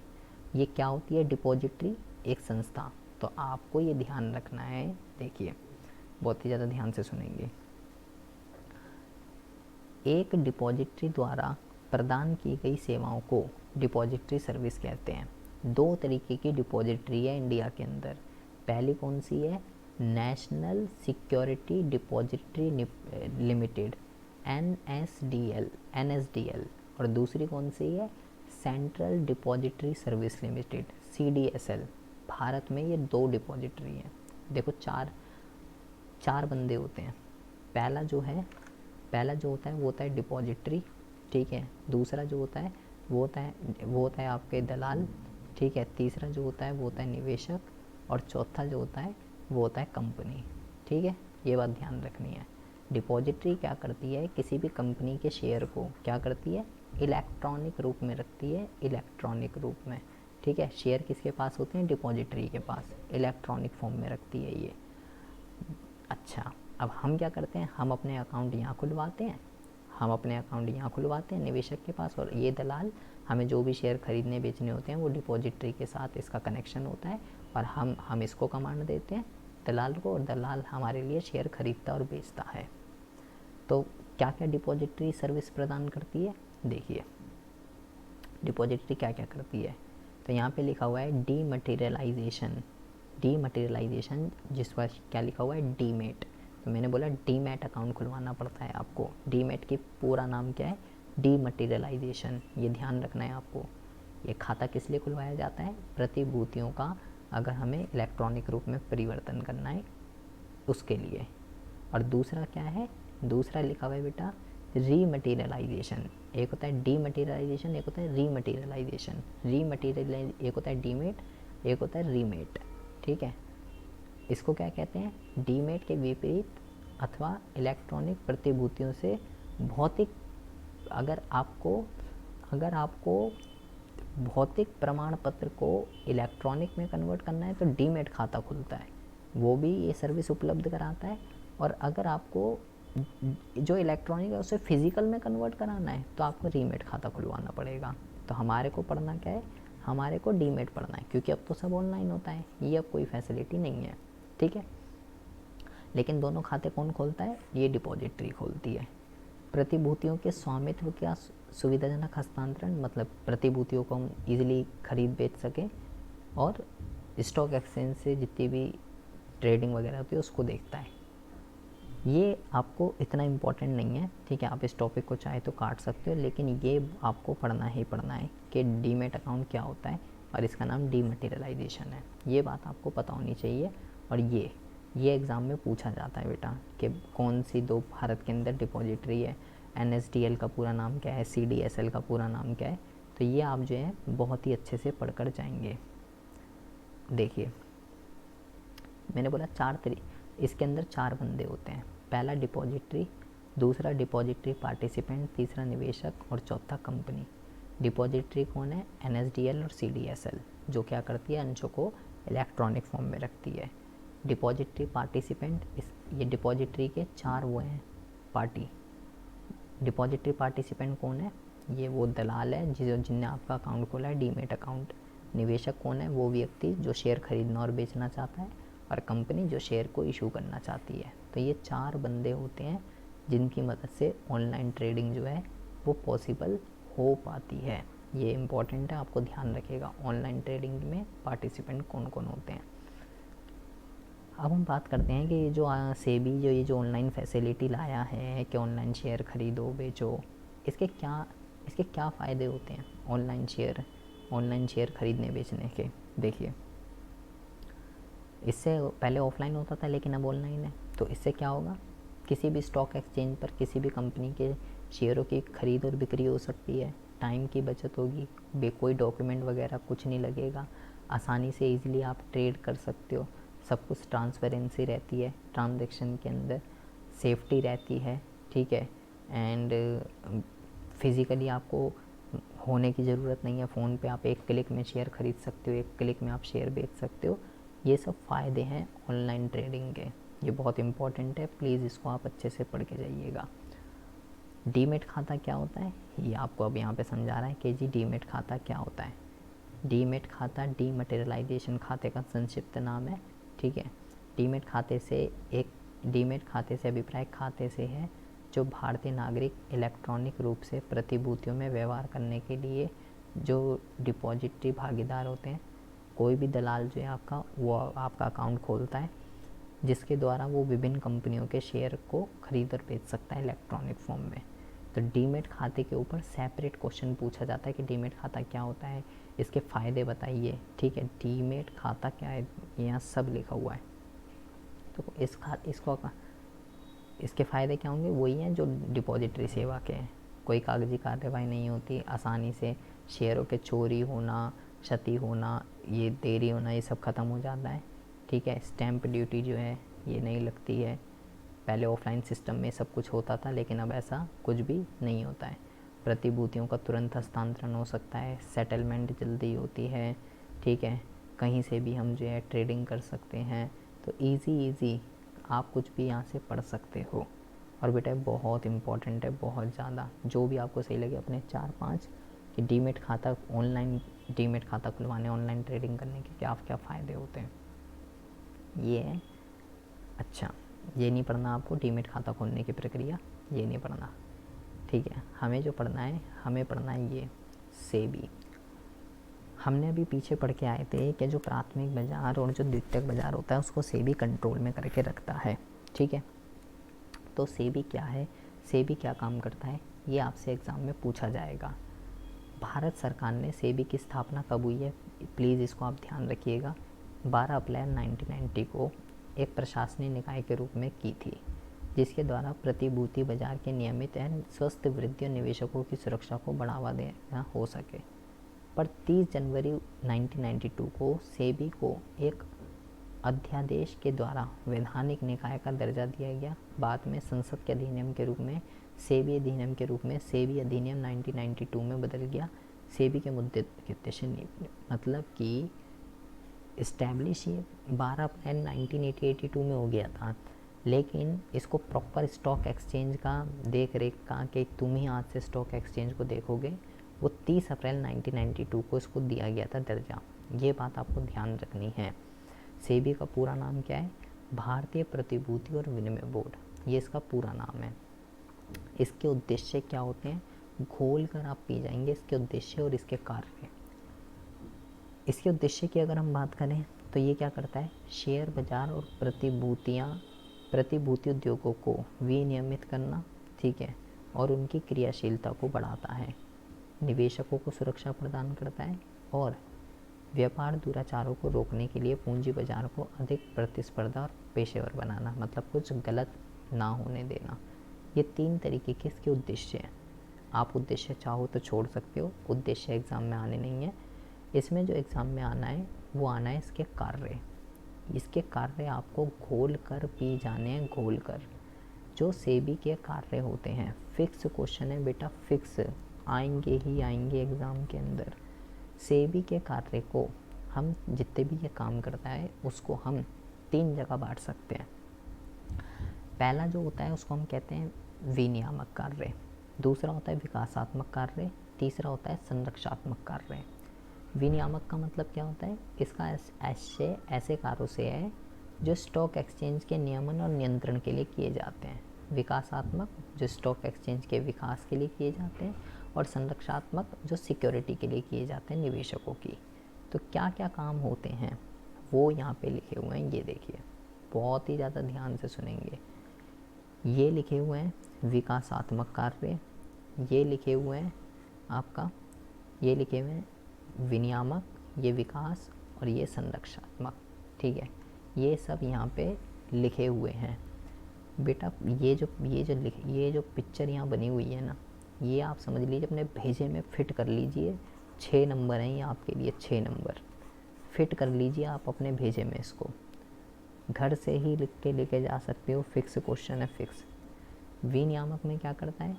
विनियामक मतलब रेगुलेट करने वाले काम, नियम बनाना, अधिनियम बनाना, मीडिएटरों का रजिस्ट्रेशन करना, ठीक है, एंड म्यूचुअल फंड का रजिस्ट्रेशन करना, आंतरिक व्यापार और बोलियों पर नियंत्रण करना। मतलब यहाँ पे सारे रजिस्ट्रेशन वगैरह के काम होते हैं, ये आप समझ लीजिए। विकासात्मक कार्य डेवलपमेंट, मध्यस्थों को, मीडिएटरों को ट्रेन करना, रिसर्च वर्क करना, निवेशकों को एजुकेट करना, इंटरनेट ट्रेडिंग के लिए दलालों को आज्ञा देना। संरक्षात्मक सिक्योरिटी, आंतरिक लेन देनों को रोकना। बेटा बहुत इम्पोर्टेंट है। आंतरिक ट्रेडिंग का मतलब होता है, बहुत ही ज़्यादा ध्यान से सुनेंगे, अगर मान लीजिए किसी भी बंदे को अगर किसी कंपनी की कोई इन्फॉर्मेशन मिल जाती है, सीक्रेट इन्फॉर्मेशन, और उस इन्फॉर्मेशन से उसके शेयर पे इम्पैक्ट पड़ेगा और वो इस इन्फॉर्मेशन का फ़ायदा उठाना चाहता है, उस इन्फॉर्मेशन का फ़ायदा उठा के उसने शेयर ख़रीद लिए या बेच लिए, जो भी उसे करना था, और उसको उससे फ़ायदा हुआ, उस चीज़ को आंतरिक ट्रेडिंग कहते हैं। मतलब अगर कंपनी की गुप्त जानकारी, कोई गुप्त इन्फॉर्मेशन आपको मिल जाती है और आप उसका फ़ायदा उठाने के लिए जब शेयर खरीदते और बेचते हैं, उसको आंतरिक ट्रेडिंग कहते हैं। तो इसको रोकना सेबी का उद्देश्य होता है। अनुचित व्यवहार को रोकना, कोई भी कंपनी अपने प्रोस्पेक्टस में कुछ गलत ना कर दे, निवेशकों से गलत तरीके से पैसे ना ले ले। कीमत रैगिंग को रोकना, निवेशकों को संरक्षण प्रदान करना, और प्रतिभूति बाजार से संबंधित नियम अधिनियम बनाना। ये 6 काम इसमें है, 5 इसमें और 6 इसमें। बेटा फिट कर लीजिए इसको, ये समझ लीजिए मोबाइल का वॉलपेपर बना दीजिए, ठीक है। बंदी की फ़ोटो हटा दीजिए और इसको वॉलपेपर बना दीजिए, क्योंकि ये एग्ज़ाम में आना ही आना है। कह रहा हूँ घर से ही लिख के लेके जा सकते हो। अब हम बात करते हैं जी, ये हो गए सेबी क्या होता है, कब इस्टेब्लिश हुआ था, ये बात ध्यान रखनी है, और इसके क्या काम होते हैं। उद्देश्य आप छोड़ सकते हो, कोई दिक्कत वाली बात नहीं है। ये यहाँ पे लिखा हुआ है स्पेशली इसको क्या कहते हैं, आंतरिक ट्रेडिंग को रोकना। ये स्पेशली पूछा जाता है कि इसका मतलब क्या होता है, और ये भी स्पेशली पूछा जाता है इसका क्या मतलब होता है। आंतरिक ट्रेडिंग और ये दोनों स्पेशली पूछे जाते हैं, इसलिए यहाँ पे ये अलग से बताए गए हैं, ठीक है। ये आप जो है इसको अलग से पढ़िएगा, और इसका क्या मतलब होता है। देखो यहाँ 3 पे स्टार बने हुए थे ना, यहाँ पे अगर आपने देखा हो, एक मिनट देखिए, यहाँ स्टार बने हुए हैं, देखो, एक ये स्टार, ये 2 स्टार और ये 3 स्टार। तो ये तीनों बहुत ज़्यादा इम्पोर्टेंट हैं कि कीमत रैगिंग क्या होती है, आंतरिक ट्रेडिंग क्या होता है, और अनुचित व्यवहार क्या होता है। तो आंतरिक ट्रेडिंग मैंने आपको बता दिया। अनुचित व्यवहार का मतलब सेबी का सबसे महत्वपूर्ण कार्य ऐसे सभी व्यवहारों को रोकना है जिससे निवेशकों को धोखा दिया जा रहा है या उनके साथ कपट किया जा रहा है, गलत किया जा रहा है उनके साथ, उसको रोकना। कीमत रैगिंग का मतलब क्या होता है, अपने एकाकी लाभ के लिए प्रतिभूतियों की बाजार कीमत को बढ़ाकर या घटाकर उसका कीमत रैंकिंग करने पर सेबी रोक लगाता है। जैसे अभी आपने, अगर आप थोड़ा अपडेट रहते हो तो अडानी के शेयर वगैरह जो आपने सुना होगा कि उसके शेयर के प्राइस बहुत ज़्यादा बढ़ गए, तो वो यही चीज़ होती है, ठीक है। तो ये चीज़ों को रोकना सेबी के कार्य हैं, ठीक है। ये बात आपको ध्यान रखनी है। ये हो गया बेटा आपका पूरा का पूरा कौन सा, वित्तीय बाजार। आई होप आपको जो है बहुत ही अच्छे से समझ में आ गया होगा कि वित्तीय बाजार जो है क्या होता है। बहुत ही स्कोरिंग यूनिट है, 9वीं में यूनिट जो है ऑलरेडी बना चुका हूँ। प्लीज़ वो जो है ज़रूर से देख लीजिएगा, प्लेलिस्ट में ऐड है, ना मिले तो मुझे कमेंट कर दीजिएगा, मैं आपको जो है शेयर कर दूँगा। अब हम बात करते हैं बेटा इसकी, देखिए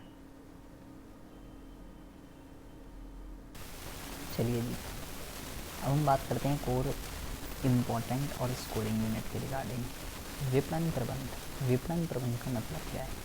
कह रहा है विपणन प्रबंध का मतलब उन क्रियाओं के नियोजन, संगठन, निर्देशन और नियंत्रण से है जो कि क्या करती है। अब आप सोचोगे ये कहाँ से आ गया, प्लानिंग, ऑर्गेनाइजिंग, स्टाफिंग। क्या कह रहा है ये, जो उत्पादक और उपभोक्ताओं के बीच वस्तुओं और सेवाओं के विनियोग को सुगम बनाती है, आसान बनाती है। मतलब एक है कंज्यूमर और एक है प्रोड्यूसर। कंज्यूमर और प्रोड्यूसर, गुड्स का जो फ्लो होता है वो प्रोड्यूसर से कंज्यूमर की ओर जाता है। तो कंज्यूमर और प्रोड्यूसर के बीच जितनी भी क्रियाएं हो रही हैं खरीदने और बेचने से रिलेटेड, ठीक है, वस्तुओं सेवाओं को खरीदना बेचना होगा इनके बीच में, तो वो आसानी से क्रय विक्रय कर सके उपभोक्ता उत्पादक से। उसके लिए जो भी कुछ किया जाता है, प्लानिंग, ऑर्गेनाइजिंग, स्टाफ, निर्देशन, डायरेक्टिंग, कंट्रोलिंग, जो भी कुछ किया जाता है, फिर ये जो दो पार्टीज हैं, ये जो ट्रांजैक्शन कर रही हैं वस्तुओं और सेवाओं का, वो आसानी से किया जा सके, उसी को ही मार्केटिंग मैनेजमेंट कहते हैं। अच्छा ठीक है जी, बहुत ज़्यादा ध्यान से सुनेंगे। तो सबसे पहले आपको ये क्या बता रहा है, सबसे पहले आपको ये बता रहा है कि बाज़ार क्या होता है। तो ये आपको कुछ करने की ज़रूरत नहीं है। बाज़ार एक ऐसा स्थान है जहाँ पे क्रेता और विक्रेता मिलते हैं, क्रय और विक्रय का अपना कार्य करते हैं, ठीक है। विक्रेता कौन होता है ये बता रहा है, विक्रेता कौन है, विक्रेता होता है बेचने वाला, क्रेता होता है खरीदने वाला, ठीक है। सबसे पहले आपको ये समझना है।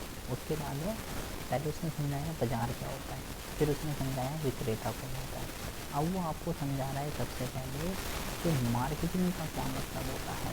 मार्केटिंग ये एक सामाजिक प्रक्रिया है जहाँ लोग मुद्रा अथवा कोई भी वस्तु जो उसके लिए महत्वपूर्ण है उसके बदले वस्तुओं और सेवाओं का दान प्रदान करते हैं। कोई भी वस्तु जो किसी दूसरे के लिए कीमती है उसका विपणन किया जाता है।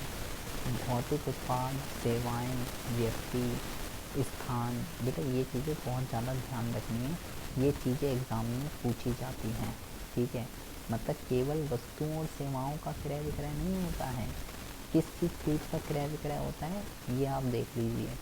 किस केवल वस्तुओं और सेवाएं नहीं आती हैं, कोई भी वस्तु जो किसी दूसरे के लिए कीमती है उसकी मार्केटिंग की जाती है। वो कोई वस्तु हो सकती है, वो कोई सेवा हो सकती है, वो कोई व्यक्ति हो सकता है, वो चीज़ स्थान हो सकता है, कुछ भी हो सकता है, हर चीज़ की मार्केटिंग की जाती है। तो केवल वस्तुओं और सेवाओं का क्रय विक्रय मार्केटिंग के अंदर नहीं आता।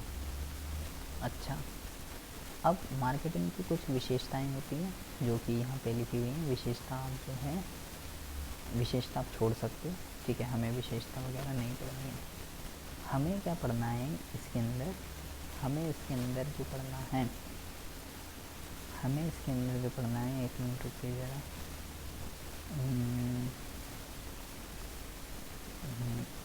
ये भी छोड़ दीजिए, ये कुछ नहीं पढ़ना, ये पढ़ लीजिएगा, ये एग्ज़ाम में आता है, ठीक है, ये एग्ज़ाम में आता है। इसका मतलब क्या है, इसका मतलब है सेल में और मार्केटिंग में, सेल और मार्केटिंग के बीच में क्या डिफरेंस होता है, ठीक है। ये बहुत इम्पोर्टेंट है, ये एग्ज़ाम में पूछा जाता है, सेल और मार्केटिंग में क्या डिफरेंस होता है। ये आप पढ़िएगा, रीड करिएगा, इसके चांस ज़्यादा नहीं है, ठीक है, इसलिए मैं इसको पढ़ा नहीं रहा हूँ, लेकिन पढ़ लीजिएगा। ये किस्मत ख़राब क्वेश्चन है आपका, 3 नंबर में एग्ज़ाम में आएगा ही आएगा।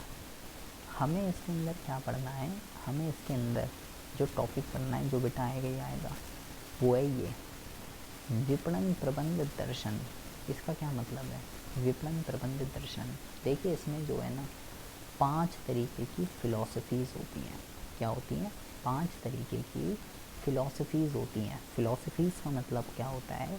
फ़िलॉसफीज़ का मतलब होता है कि जो भी कंपनी जो होती है, जो सेलर होता है, वो अपने प्रोडक्ट को बेचने के लिए क्या क्या सोच सकता है, कैसे वो अपनी मार्केटिंग करता है, क्या वो सोचता है कंज्यूमर के लिए, उसका क्या क्या क्या थिंकिंग है कंज्यूमर को लेकर के, कंज्यूमर क्या सोचता है, कैसे वो अपनी ब्रांड की प्रमोशन, कैसे वो सेलिंग करते हैं, क्या मार्केटिंग टेक्निक्स को वो यूज़ करते हैं।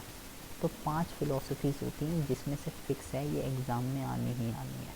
ध्यान से सुनेंगे। सबसे पहली जो फ़िलॉसफी होती है उसको कहते हैं उत्पादन प्रबंध दर्शन। यहाँ पे एक एक चीज़ शॉर्ट में लिखी हुई है, प्लीज़ बहुत ही ज़्यादा ध्यान से सुनेंगे। उत्पादन प्रबंध दर्शन जो है वो किसके ऊपर फोकस करती है? मात्रा पर बल देती है। मात्रा का मतलब अधिक क्वांटिटी को प्रोड्यूस करना चाहिए, ये इस पे फोकस करती है। इसका क्या ध्यान रहता है कि ज़्यादा क्वांटिटी जब प्रोड्यूस होगी ना तो उससे क्या होगा, प्रति इकाई जो लागत है वो न्यूनतम हो जाएगी। बेटा ये कुछ कीवर्ड्स हैं जो केस स्टडी में बोले जाते हैं, प्लीज़ इसको ध्यान से समझिएगा। इस फिलॉसफी के अंदर ये माना जाता है कि अगर हम ज़्यादा क्वांटिटी को प्रोड्यूस करेंगे तो इसकी उपलब्धता हर जगह होगी और ज़्यादा प्रोडक्शन करने से आपकी जो एवरेज कॉस्ट है वो क्या हो जाएगी, मिनिमाइज हो जाएगी। इस फिलॉसफी की ये थिंकिंग है। उत्पाद दर्शन क्या सोचता है? उत्पाद दर्शन ये सोचता है कि कंज्यूमर, ये किस पे बल देता है? गुणवत्ता पर, कि कंज्यूमर को चाहिए अच्छी क्वालिटी। वो किस पे फोकस करता है? क्वांटिटी पर। और उत्पाद किस पे फोकस करता है? क्वालिटी पर। ये इसके कीवर्ड हैं जो आपको ध्यान रखने हैं। ये ये जो है आपका क्वालिटी पे फोकस करती है, ठीक है, ये बात आपको ध्यान रखनी है। इसका ध्यान किधर होता है? निरंतर गुणवत्ता सुधार पर। मतलब ये वाली जो फिलॉसफी है ये कहती है अपने प्रोडक्ट की क्वालिटी को बस इम्प्रूव करते रहिए, आपकी सेल ऑटोमेटिकली जो है इम्प्रूव होगी। तीसरी जो फिलॉसफी है वो है बेटा विक्रय दर्शन। विक्रय दर्शन किस पे बल देती है कि ज़्यादा से ज़्यादा सेल कीजिए, विक्रय की मात्रा पर। इसका ध्यान कहाँ पे होता है? ग्राहकों को आकर्षित करने पे आक्रामक सेल्स टेक्निक का यूज़ करना। मतलब आपने सुना होगा, मतलब कैसे भी करके बेचना है, कैसे भी करके अपनी सेल को बढ़ाना है। मतलब आपने सेल करना क्या होता है? सेल किस चीज़ को कहते हैं? मतलब आप ये समझ लीजिए, सेल का मतलब क्या होता है? सेल का मतलब होता है गंजे को कंघी बेच देना। क्या बोला मैंने? सेल का मतलब होता है गंजे को कंघी बेच देना। कंघी मतलब कंगा, बाल बनाने वाला। गंजे को कंघी बेच देना। तो सोचो क्या करा आपने? आपने क्या करा? आपने गंजे को कंघी बेच दी। उसका यूज़ है उसको, गंजे को बाल ही नहीं है उसके, वो कंघे का क्या करेगा? लेकिन आपने उसको कंघी बेच दी तो आपके अंदर से ऐसी सेल, आपके अंदर क्या कहते हैं, आपको कन्वेंस करने की आपके अंदर पावर है कि आपने उस बंदे को कन्वेंस करके उसको अपना सामान बेच डाला। उसको उसकी ज़रूरत है या नहीं है, उसको आपके लिए वो मैटर नहीं करता, आपके लिए मैटर करता है मुझे बस बेचना है। सेल के अंदर एक ही लाइन रहती है, गंजे को कंघी बेचना। उसके बाद फोर्थ टेक्निक क्या है? मतलब सेल वाली किस पे फोकस करती है? ज़्यादा से ज़्यादा सेल करनी है। फिफ्थ टेक्निक किस पे है? विपणन अवधारणा। आवश्यकता को पहचान कर उसे संतुष्ट करना। बेटा ये इसकी उल्टी है। यहाँ पे क्या है? कस्टमर को वो चाहिए या नहीं चाहिए हमारे लिए मैटर नहीं करता, सिर्फ बेचना है।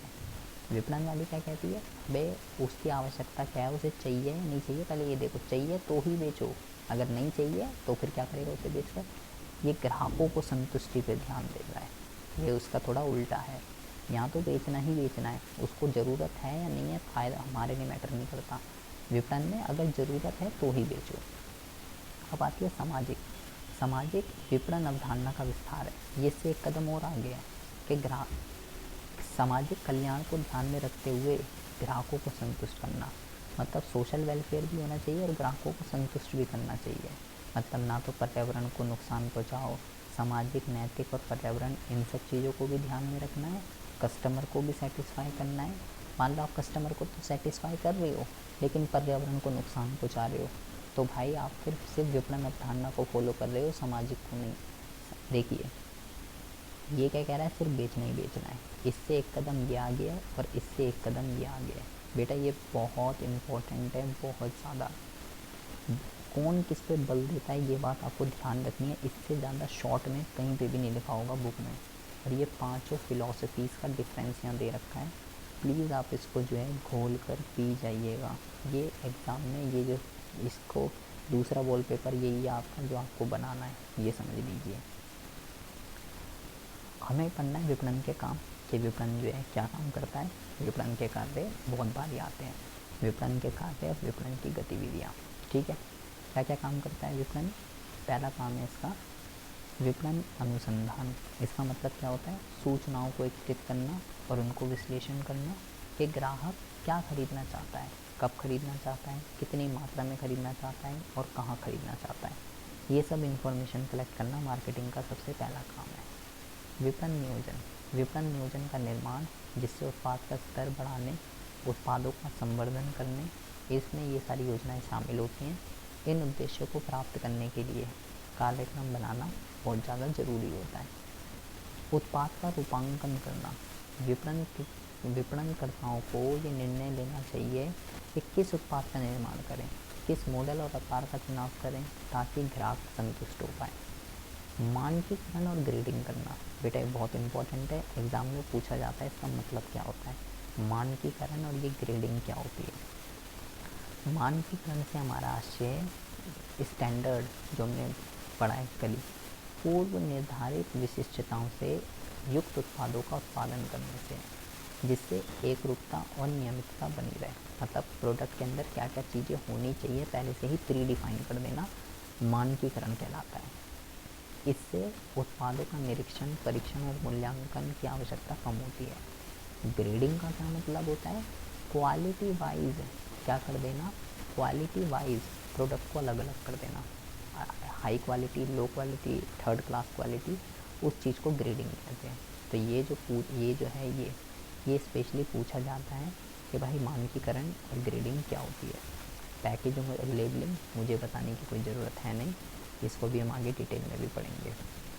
पैकेजिंग और लेबलिंग करना, ब्रांडिंग करना, मूल्य निर्धारण करना, ग्राहकों को सेवा प्रदान करना, प्रमोशन करना, ये सब चीज़ें भी आगे हम डिटेल में पढ़ने वाले हैं।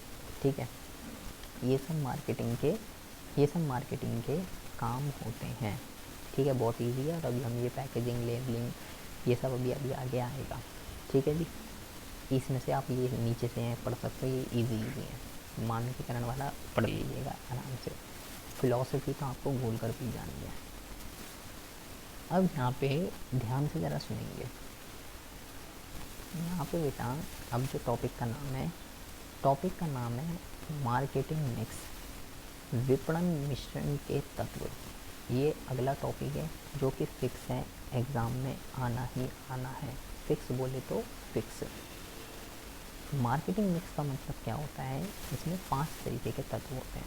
Product, price, place, promotion. इसको हम जो है 4P के नाम से जानते हैं, 4P के, प्रोडक्ट, प्राइस, प्लेस, प्रमोशन। तो ये 4P में से एक P एग्ज़ाम के अंदर आना ही आना है। 4P के नाम से इसको जाना जाता है। तो उत्पाद का मतलब क्या होता है, उत्पाद का मतलब उत्पाद से रिलेटेड सारे के सारे डिसीजन। मूल्य का मतलब मूल्य से रिलेटेड, स्थान का मतलब स्थान से रिलेटेड, और प्रमोशन का मतलब प्रमोशन से रिलेटेड।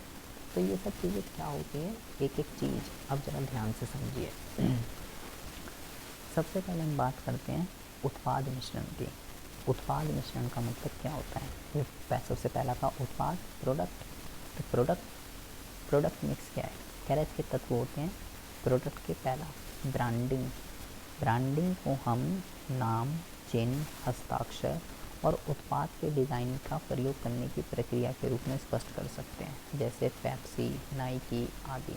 ये सब क्या हुई है, ब्रांडिंग। जैसे ये एयर इंडिया की ब्रांडिंग है।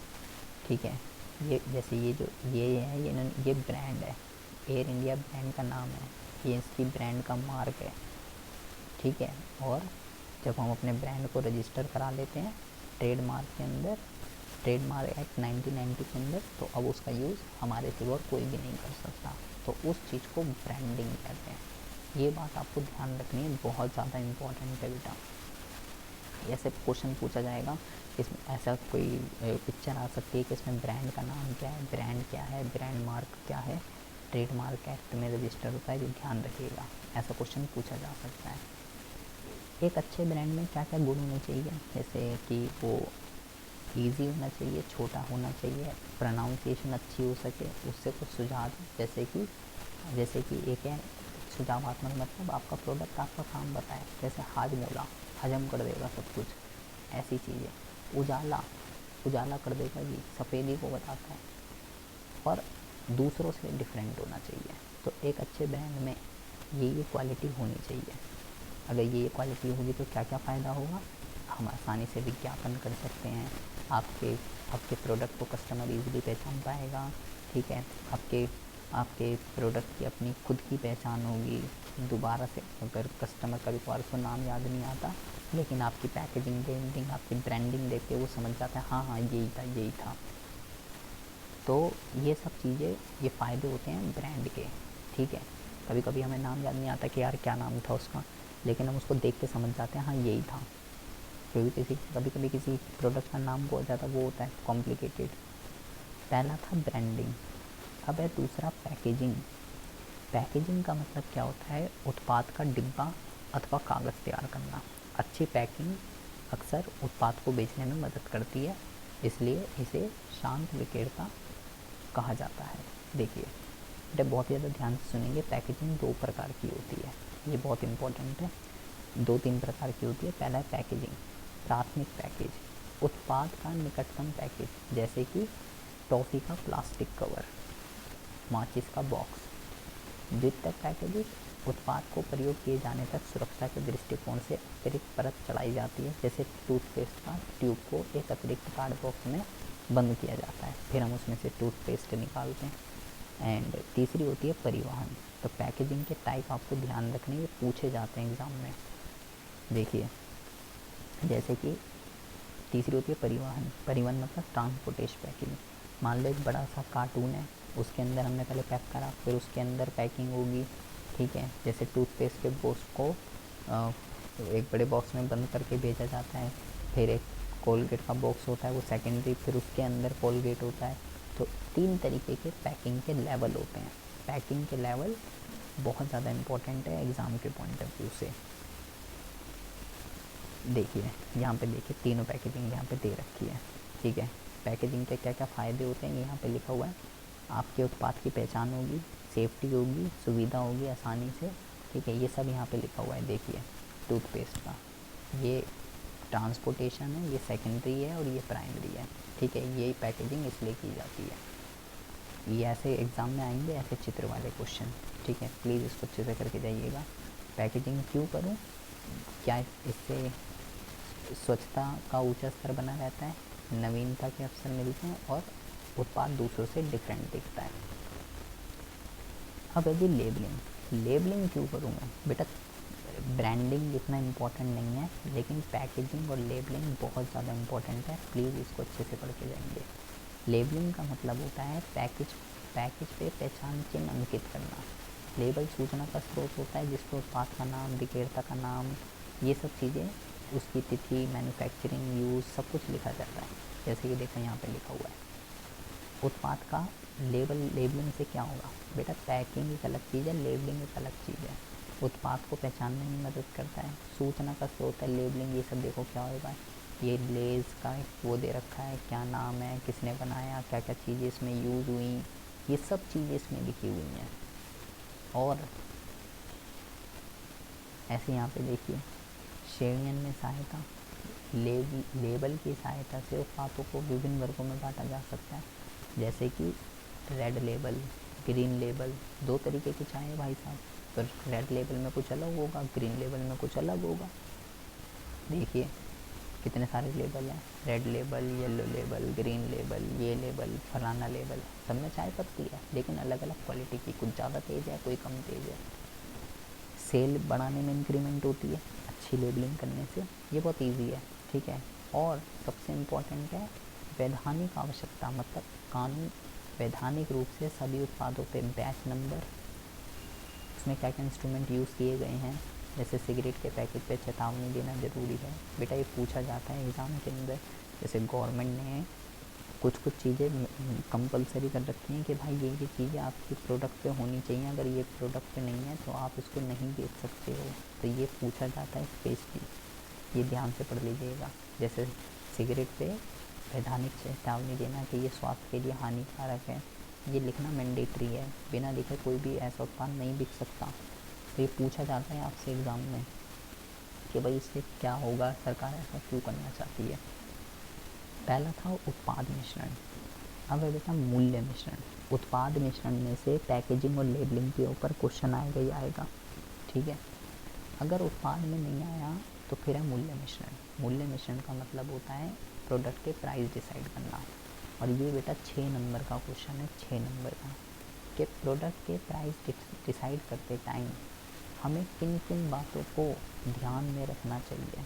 तो किन किन बातों को ध्यान में रखना चाहिए, देखिए सबसे पहले लिखा हुआ है यदि लाभ अधिकतम अनुपात, अगर फर्म चाहती है कि लाभ अधिकतम करना हो मतलब मैक्सिमम प्रॉफिटाइजेशन हो, तो वो मूल्य को क्या कर सकती है, तो वो मूल्य को ज़्यादा बढ़ाएगी, और अगर लाभ अधिकतमकरण नहीं है तो कम बढ़ाएगी।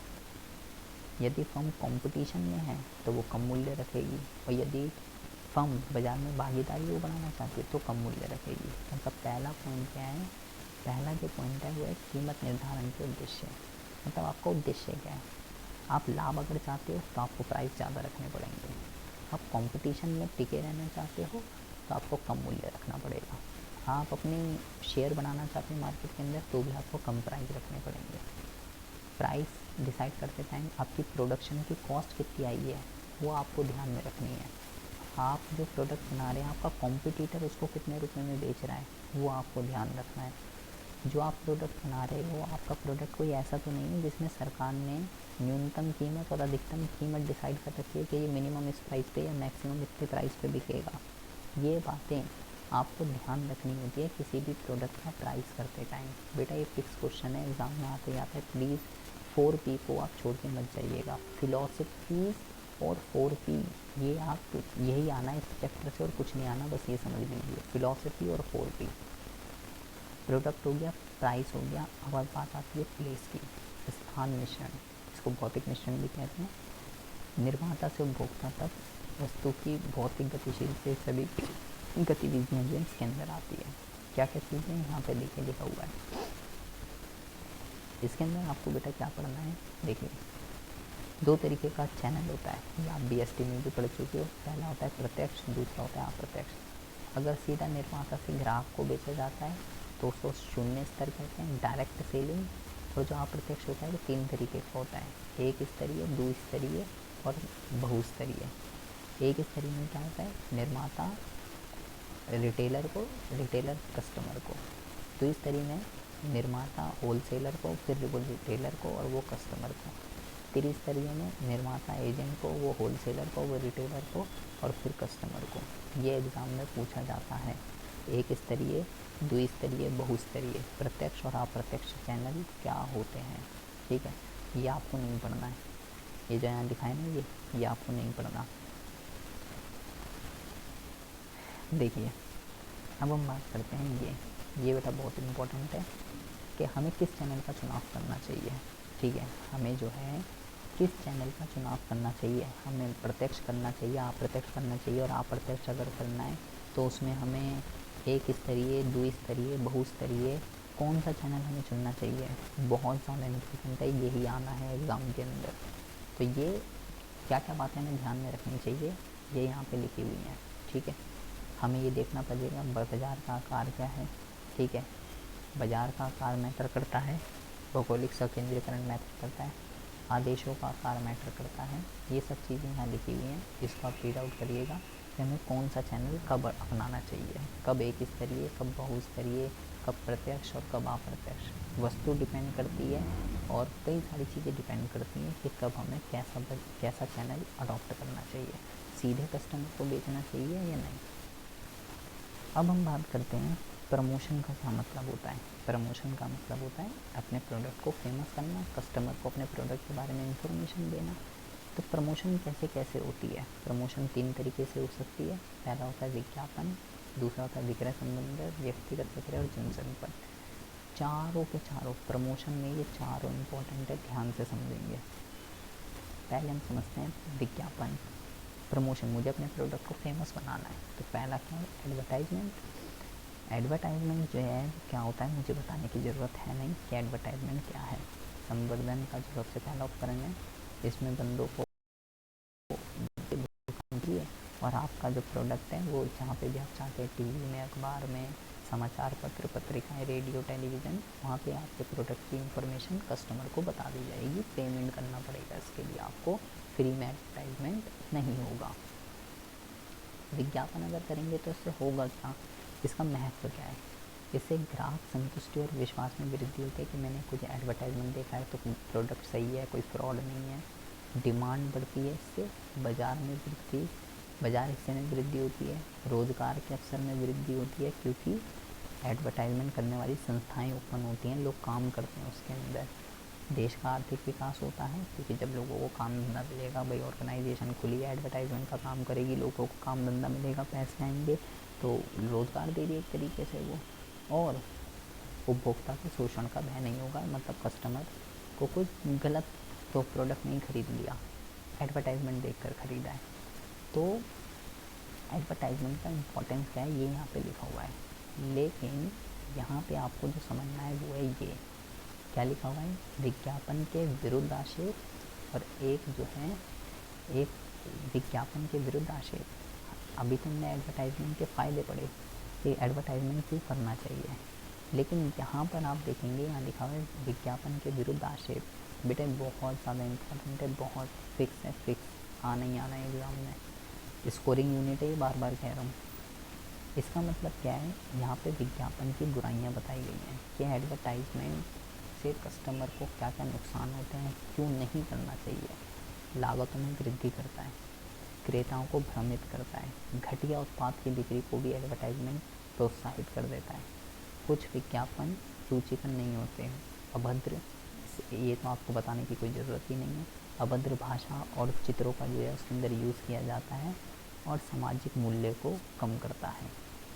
ये 5 इसकी कमियां हैं कि एडवर्टाइजमेंट क्यों नहीं करना चाहिए, इसकी क्या डिसएडवांटेज है एडवर्टाइजमेंट करने की। तो ये पूछा जाता है कि एडवर्टाइजमेंट किया जाए या एडवर्टाइजमेंट नहीं किया जाए, ठीक है, इसको अच्छे से पढ़ लीजिएगा। अब आती है बात, मेरे को अपने प्रोडक्ट को फेमस बनाना है, तो अब आती है बात, पहला था मैं एडवर्टाइजमेंट कर सकता हूँ, दूसरा होता है बेटा व्यक्तिगत विक्रय, पर्सनल सेलिंग कर सकता हूँ मैं। व्यक्तिगत विक्रय का मतलब होता है डोर टू डोर जाकर सेलिंग करना। क्या क्या विशेषताएं होती हैं, देखिए बंदा आता है ना, जैसे घर में आपने देखा वो सरफ बेचने आते हैं, जैसे कि वही है डोर टू डोर सेलिंग, घर घर जाकर बेचना। तो घर घर जाकर जो बेचेंगे ये बंदे आते हैं, ठीक है, बंदे आते हैं अपना प्रोडक्ट लेके आपको बताते हैं और फिर बेचते हैं। तो ये जो बंदा आ रहा है इसके अंदर क्या क्या क्वालिटी होनी चाहिए, एक अच्छे विक्रेता के क्या क्या गुण होने चाहिए, जो आपको प्रोडक्ट बेचने आ रहा है उसके अंदर क्या क्या क्वालिटी होनी चाहिए। फिक्स क्वेश्चन है, फिक्स, ठीक है बेटा, ये सब टॉपिक फिक्स हैं, ये ऐसा नहीं है कि अगर ये आएगा तो ये नहीं आएगा, सब चीज़ें आएंगी इसके अंदर। शारीरिक गुण के अंदर, उसके अंदर अच्छा स्वास्थ्य होना चाहिए, क्रय शक्ति, व्यक्तिगत पर्सनैलिटी, सहन क्षमता, सहनशीलता होनी चाहिए। मानसिक गुण के अंदर चतुर होना चाहिए और दीर्घ स्मरण शक्ति होनी चाहिए, पहल करने की शक्ति होनी चाहिए, आत्मविश्वास होना चाहिए। तकनीकी क्षमताएं ये बहुत आसान है, अच्छे संप्रेषण कौशल, ईमानदार होना चाहिए, ठीक है, और उसके अंदर लगन होनी चाहिए, विश्वास जीतने की क्षमता होनी चाहिए, कॉन्फिडेंस लेवल होना चाहिए, तभी तो सेलिंग हो पाएगी। अगर आपको किसी का घर जाना है, किसी का दरवाज़ा खटखटाना है, अपना प्रोडक्ट बताना है, तो उस बंदे के अंदर क्या क्या अच्छी क्वालिटी होनी चाहिए, देखिए गुड पर्सनैलिटी होनी चाहिए, प्रेजेंस ऑफ माइंड होना चाहिए, अच्छी हेल्थ, स्टेमिना होना चाहिए, imagination, self confidence, initiate, sharp memory, यही सब चीज़ें हिंदी में लिखी हुई है नीचे, ठीक है। ये सब चीज़ें, ये क्वालिटी उसके अंदर होनी चाहिए, जो बंदा बेचने आ रहा है आपको सामान, वो एक अच्छा गुड सेलर होता है, ठीक है। ये पूछा जाएगा एग्जाम में, फिक्स क्वेश्चन है, प्लीज़ इसको पढ़ के जाइएगा। अब हम बात करते हैं अगला जो टॉपिक है वो है सेल्स प्रमोशंस, विक्रय संवर्धन। देखिए, मुझे अपने संवर्धन का मतलब होता है प्रमोशन, ठीक है। तो मैं अपने प्रोडक्ट को कैसे कैसे फेमस बना सकता था, मैं एडवर्टाइजमेंट कर सकता था, मैं पर्सनल सेलिंग कर सकता था। एक तीसरा होता है विक्रय संवर्धन। विक्रय संवर्धन का मतलब क्या होता है, कुछ चीज़ों का यूज़ करके आप अपने प्रोडक्ट को ग्राहकों के लिए क्या कर सकते हो। जैसे कि यहाँ पे देखिए बेटा, ये सारे के सारे देखिए कई तरीके के मेथड होते हैं इसके अंदर। जैसे पहला होता है कटौती, ज़्यादा माल ख़त्म करने के लिए विशेष मूल्य पे उत्पाद प्रस्तावित करना, मतलब डिस्काउंट जिसको कहते हैं। आपने कभी देखा होगा 20% डिस्काउंट, 30% डिस्काउंट, 50% डिस्काउंट, उसको कहते हैं कटौती, ठीक है। और फिर क्या लिखा हुआ है, छूट, मूल्य पर छूट देकर क्रेताओं को ज़्यादा क्रय करने के लिए प्रेरित किया जाता है। तो बेटा ध्यान से सुनिए, एक होती है रिबेट और एक होती है डिस्काउंट, ठीक है। लिखा हुआ है कटौती और यहाँ लिखा हुआ है छूट। छूट को डिस्काउंट कहते हैं और ये रिबेट है, ठीक है। तो आप मुझे कमेंट बॉक्स में कमेंट करके ये ज़रूर बताइएगा, देखूँ आपने कितना वो है कि रिबेट और डिस्काउंट में क्या अंतर होता है, ठीक है। रिबेट एक अलग चीज़ है और डिस्काउंट एक अलग चीज़ होती है, ठीक है। तो मुझे ज़रूर बताइएगा इसमें डिफरेंस क्या होता है। आप जो है लक्की ड्रॉ निकाल सकते हो, ठीक है। आप जो है 0% पे लोन दे सकते हो लोगों को। एक ये पहले बहुत चला था तत्काल ड्रॉ और उपहार देना, कि आप प्रोडक्ट खरीदिए, स्क्रैच कीजिए, कूपन पे जो भी लिखा हुआ होगा आपको गिफ्ट दिया जाएगा, ठीक है। मात्रा उपहार, आप ऐसे देखते हो 50% आजकल फ्री दिया जाता है प्रोडक्ट पे, 30% एक्स्ट्रा, 40% एक्स्ट्रा, क्वांटिटी फ्री दी जा रही है, ठीक है। एंड वापसी, उपयोग, ये सब क्या है, ये सब कुछ टेक्निक्स हैं जो आप अपने प्रोडक्ट को ज़्यादा बेच सकते हो कस्टमर को यूज़ करने के लिए, या आप हमारे प्रोडक्ट को ख़रीदिए। तो ये जो टेक्निक हैं ये बहुत ज़्यादा इम्पोर्टेंट हैं, एग्ज़ाम में पूछी जाती हैं। मैंने बार बार बोला है 4P और वो एग्ज़ाम में आनी है। प्लीज़ इसको अच्छे से पढ़ के जाइएगा। अगला जो है बेटा, अब है जनसंपर्क अवधारणा। इसका क्या मतलब होता है, 4 तरीके से प्रमोशन कर सकता हूँ। प्रमोशन के चारों इम्पोर्टेंट है, प्लीज़ इसको पढ़ के जाइएगा।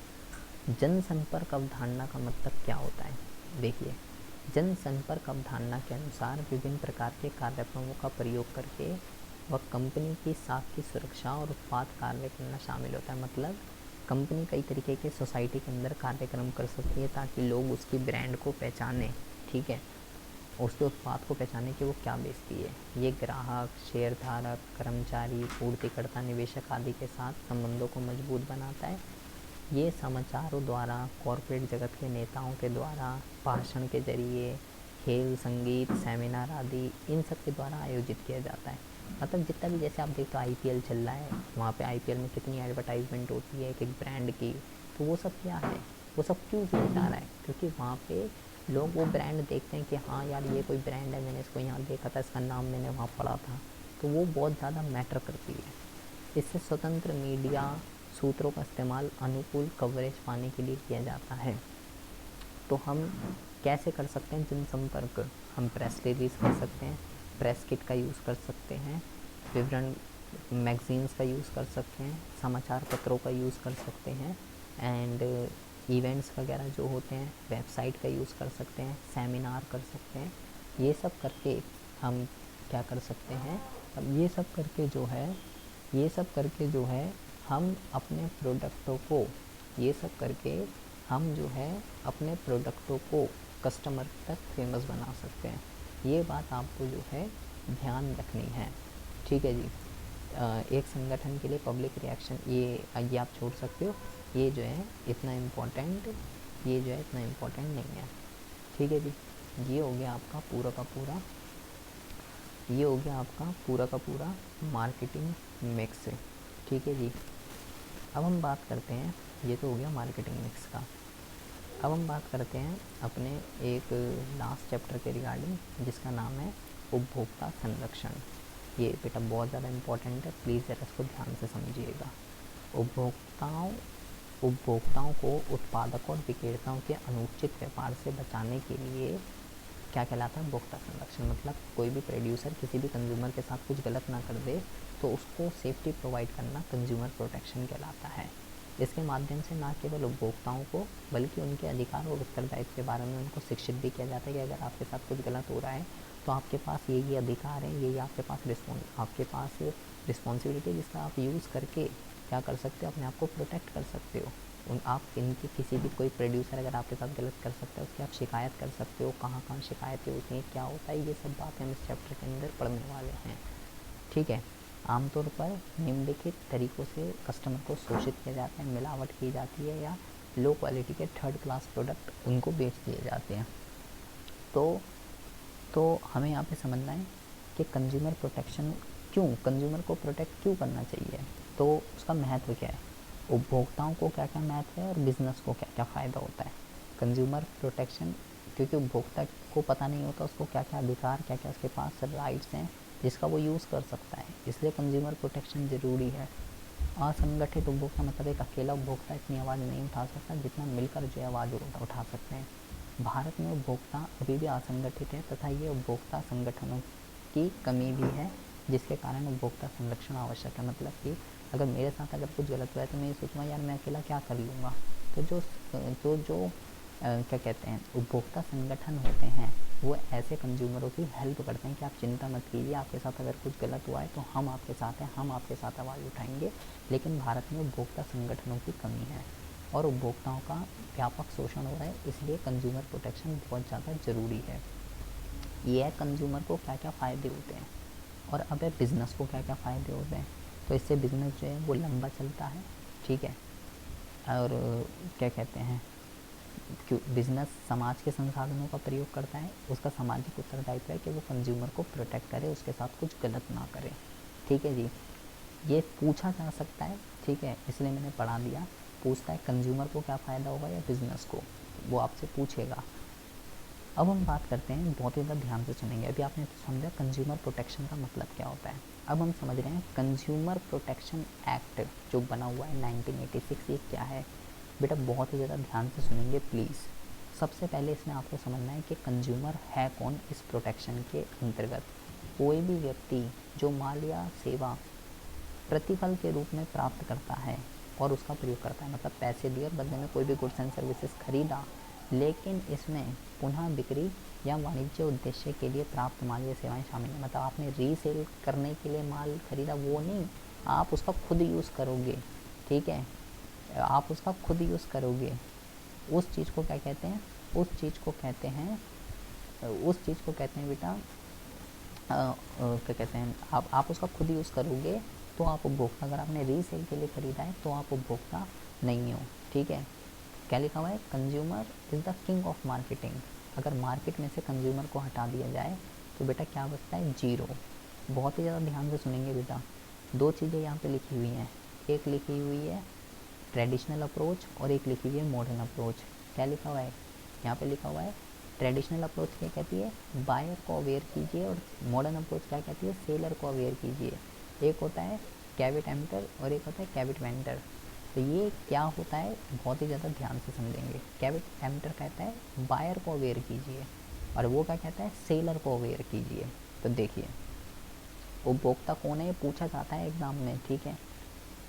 अब आप समझिए कंज्यूमर प्रोटेक्शन एक्ट 1986 का मीनिंग क्या है, ठीक है। यहाँ पे क्या बोला गया है, कंज्यूमर प्रोटेक्शन एक्ट 1986 के अनुसार कंज्यूमर प्रोटेक्शन का मतलब क्या है, उपभोक्ता के विभिन्न अधिकारों को मान्यता देकर उपभोक्ता के हितों का संरक्षण करना, जिला, राज्य और राष्ट्रीय स्तर पर त्रिस्तरीय तंत्र की स्थापना करना और उपभोक्ता की शिकायतों का समाधान करना। ये क्या होता है बेटा, ये अभी हम पढ़ते हैं। जिला स्तरीय, राज्य स्तरीय और राष्ट्रीय स्तरीय, ये सब क्या है, अगर किसी के साथ कुछ गलत हुआ है तो बंदा कहाँ पे उसकी कंप्लेन करेगा, कहीं तो शिकायत का निवारण होगा, तो वो कहाँ होता है, वो यहीं पर होता है। अब जरा ध्यान से सुनिए, कंज्यूमर के पास कई तरीके के राइट होते हैं बेटा। फिक्स क्वेश्चन है, फिक्स इस चैप्टर से जो आना है वो यही आना है, तो प्लीज़ इसको बहुत ही अच्छे से पढ़ के जाइएगा। पहला होता है सुरक्षा का अधिकार। तो मुझे कोई बताने की ज़रूरत नहीं है कि अगर किसी भी प्रोडक्ट से कस्टमर की हेल्थ पे कोई नुकसान वगैरह हो रहा है तो उसके पास ये राइट है वो अपने इस राइट को यूज़ करके उस प्रोड्यूसर के खिलाफ एक्शन ले सकता है। जैसे कि अच्छा, बिजली के उपकरणों पे ये सब चीज़ें भी आपको ध्यान रखनी है कि किस प्रोडक्ट पे किस तरीके के सिंबल होने चाहिए, ये भी आपसे एग्जाम में पूछा जाता है। जैसे जितने भी बिजली के उपकरण होते हैं उस पर कौन सा सिंबल होना चाहिए, ISI का सिंबल जो है होना चाहिए। ठीक है, ये पूछा जाते हैं एग्ज़ाम में। अगर उपभोक्ता ऐसी वस्तु और सेवाओं से सुरक्षा का अधिकार होता है जिससे उससे हानि हो रही है, कोई भी ऐसा प्रोडक्ट है कि भाई जिससे उसको हार्म होगा, तो उसका यूज़ अगर हुआ है या होगा है तो वो इस अधिकार का यूज़ करके उसके खिलाफ एक्शन ले सकता है। सूचना प्राप्त करने का अधिकार, इसका अभिप्राय है उपभोक्ता को वस्तु और सेवाओं की गुणवत्ता आदि के बारे में पूरी की पूरी सूचना होनी चाहिए।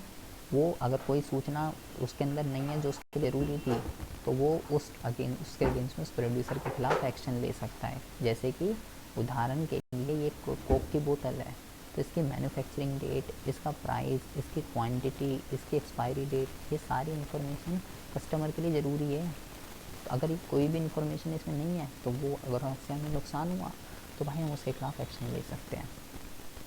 हमें चयन का अधिकार होता है, कोई भी उपभोक्ता अपनी पसंद से अपनी इच्छा अनुसार कोई भी वस्तु और सेवा खरीद सकता है। कोई भी प्रोड्यूसर किसी भी कंज्यूमर की चॉइस को गलत नहीं ठहरा सकता। अगर कोई ऐसा करता है तो हम फिर इसका यूज़ कर सकते हैं।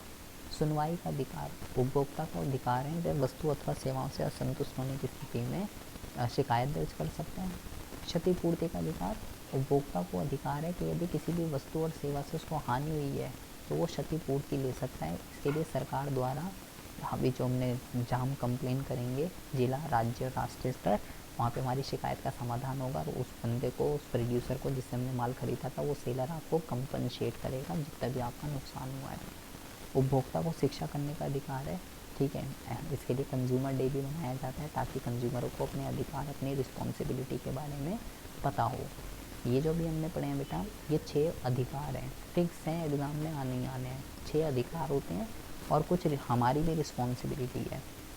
जैसे कि हमें अपने अधिकारों का यूज़ करना चाहिए। ठीक है, सावधान उपभोक्ता होकर हमें ख़रीदना चाहिए। अगर हमारे साथ कुछ गलत हुआ है तो हमें उसकी शिकायत करनी चाहिए। हमेशा माल खरीदते समय कैश मेमो लेना चाहिए। ये देखिए, ये मैं आपको बोल रहा था, क्वालिटी से कभी भी समझौता ना करें। ये सब सिंबल आपको बहुत ज़्यादा ध्यान से समझने हैं, ये एग्ज़ाम में पूछे जाते हैं बेटा कि हॉल मार्क का सिंबल कहाँ पर होता है, एग मार्क का सिंबल कहाँ पर होता है, FSI का सिंबल कहाँ पर होता है। वेजिटेबल के लिए ये होता है, ISI का ये होता है। ठीक है, एग मार्क का एग्रीकल्चर प्रोडक्ट के लिए होता है एंड हॉल मार्क का जो है इस पे होता है। ठीक है, ये बात प्रीशियस मेटल वगैरह पे, ये बातें आपको ध्यान रखनी है, ये सिंबल एग्ज़ाम में पूछे जाते हैं। ठीक है, एक असर्शन रीजन स्टेटमेंट में इस टाइप के क्वेश्चन बहुत बारी आ रहे हैं आजकल। ठीक है, एंड और क्या क्या है, हमें जो है अपने अधिकारों को यूज़ करना चाहिए। ठीक है, जो विज्ञापन दिखाए जा रहे हैं, विज्ञापन से हमें भ्रमित नहीं होना चाहिए। जो गलत एडवर्टाइजमेंट आ रहे हैं उसे बंद करवाना चाहिए। ये सब हमारी कुछ रिस्पॉन्सिबिलिटी है जिसका हमको यूज़ करना चाहिए। ठीक है जी। अब कंज्यूमर प्रोटेक्शन के अंतर्गत क्या है, इसमें कौन शिकायत दर्ज कर सकता है, ध्यान से सुनेंगे बेटा। उचित उपभोक्ता फॉर्म में शिकायत, ये कोई किसी उपभोक्ता द्वारा, किसी पंजीकृत उपभोक्ता संघ द्वारा, केंद्रीय और राज्य सरकार द्वारा एक जैसे हित वाले कई उपभोक्ता की ओर से एक या अधिक उपभोक्ताओं द्वारा, मृत उपभोक्ता के कानूनी प्रतिनिधित्व द्वारा, ये बंदे शिकायत दर्ज कर सकते हैं। जो हम ये जिला, राज्य और अभी वो पढ़ेंगे तीनों, ये बंदे कर सकते हैं। ये आपको ध्यान रखना है। कंज्यूमर प्रोटेक्शन एक्ट 1986 के अकॉर्डिंगली कौन शिकायत दर्ज कर सकता है, कौन उपभोक्ता है और किसके खिलाफ शिकायत दर्ज की जा सकती है। देखिए, 1986 में हर बड़े, छोटे, निजी या सार्वजनिक उपकरण, सहकारी क्षेत्र, निर्माता, थोक व्यापारी, खुदरा, इन सब पे ये रूल लागू होते हैं। इन सब पे अगर इनमें से किसी ने भी कुछ गलत किया है किसी भी कंज्यूमर के साथ, तो उनके खिलाफ एक्शन लिया जा सकता है और निम्नलिखित के खिलाफ शिकायत दर्ज कराई जा सकती है। किस बेस पे आप शिकायत दर्ज कराओगे, क्या गलत किया है, किसी भी दोषपूर्ण माल या विक्रेता के लिए, जैसे माल की शुद्धता, मात्रा, गुणवत्ता में कमी है तो आप शिकायत दर्ज कर सकते हैं। अगर ऐसा आपूर्तिकर्ता जिसकी सेवाओं में किसी के रूप में कमी हो, जैसे कि उसने जो बात कही थी कि मैं ये दूंगा सर्विसेज और वो ये सर्विसेज नहीं दे रहा, तो आप उसके खिलाफ एक्शन ले सकते हो। उपभोक्ता संरक्षण अधिनियम 1986 कमी को निम्न रूप में परिभाषित किया गया है: कोई भी गलती, दोष, कमी, गुणवत्ता, प्रकृति, प्रदर्शन में अपर्याप्तता। सेवा वह है जो आपूर्तिकर्ता द्वारा निःशुल्क नहीं प्रदान की गई। पैसे लिए तो नहीं, और उसके लिए भाई उसके लिए पैसे ले लिए, आपसे चार्ज कर लिए, सर्विस ही नहीं दी। किसी भी बैंक द्वारा उदाहरण के लिए एक चेकबुक जारी करने में देरी, तो भी आप उस पर वो कर सकते हो भाई साहब। एंड चेक के नकदीकरण में देरी, कैश ही नहीं हो रहा चेक, तो भी आप उसके खिलाफ एक्शन ले सकते हो। उपभोक्ता संरक्षण अधिनियम 1986 के अंतर्गत क्या क्या होता है? 3 तरीके की होती हैं, जिला, राज्य और ये 3 तरीके की वो होती हैं जहाँ पे आप अपनी शिकायत दर्ज कर सकते हो। तो ध्यान से समझेंगे, डिपेंड करता है कि आपके साथ कितना फ्रॉड हुआ है, क्या हुआ है, कि किसके कौन कौन सदस्य होते हैं, पहले आप ये समझिए। इसमें एक अध्यक्ष होता है, 2 अन्य सदस्य होते हैं, इसमें एक ये होता है और इसमें ये होता है, ठीक है। ये जिला राज्य सरकार स्थापना कौन करता है इसकी ये लिखा हुआ है, देखो, एक होता है जिला मंच, एक होता है राज्य और एक होता है राष्ट्रीय। स्थापना कौन करता है ये यहाँ पे लिखा हुआ है, कितने कितने सदस्य होते हैं ये यहाँ पे लिखा हुआ है। जो आपको सबसे ज़्यादा इम्पोर्टेंट बात ध्यान, ये बेटा ध्यान रखना है, गोल कर पी जाना है आपको। इन दोनों का जो स्थापना है वो राज्य सरकार करती है, इसकी केंद्र सरकार करती है।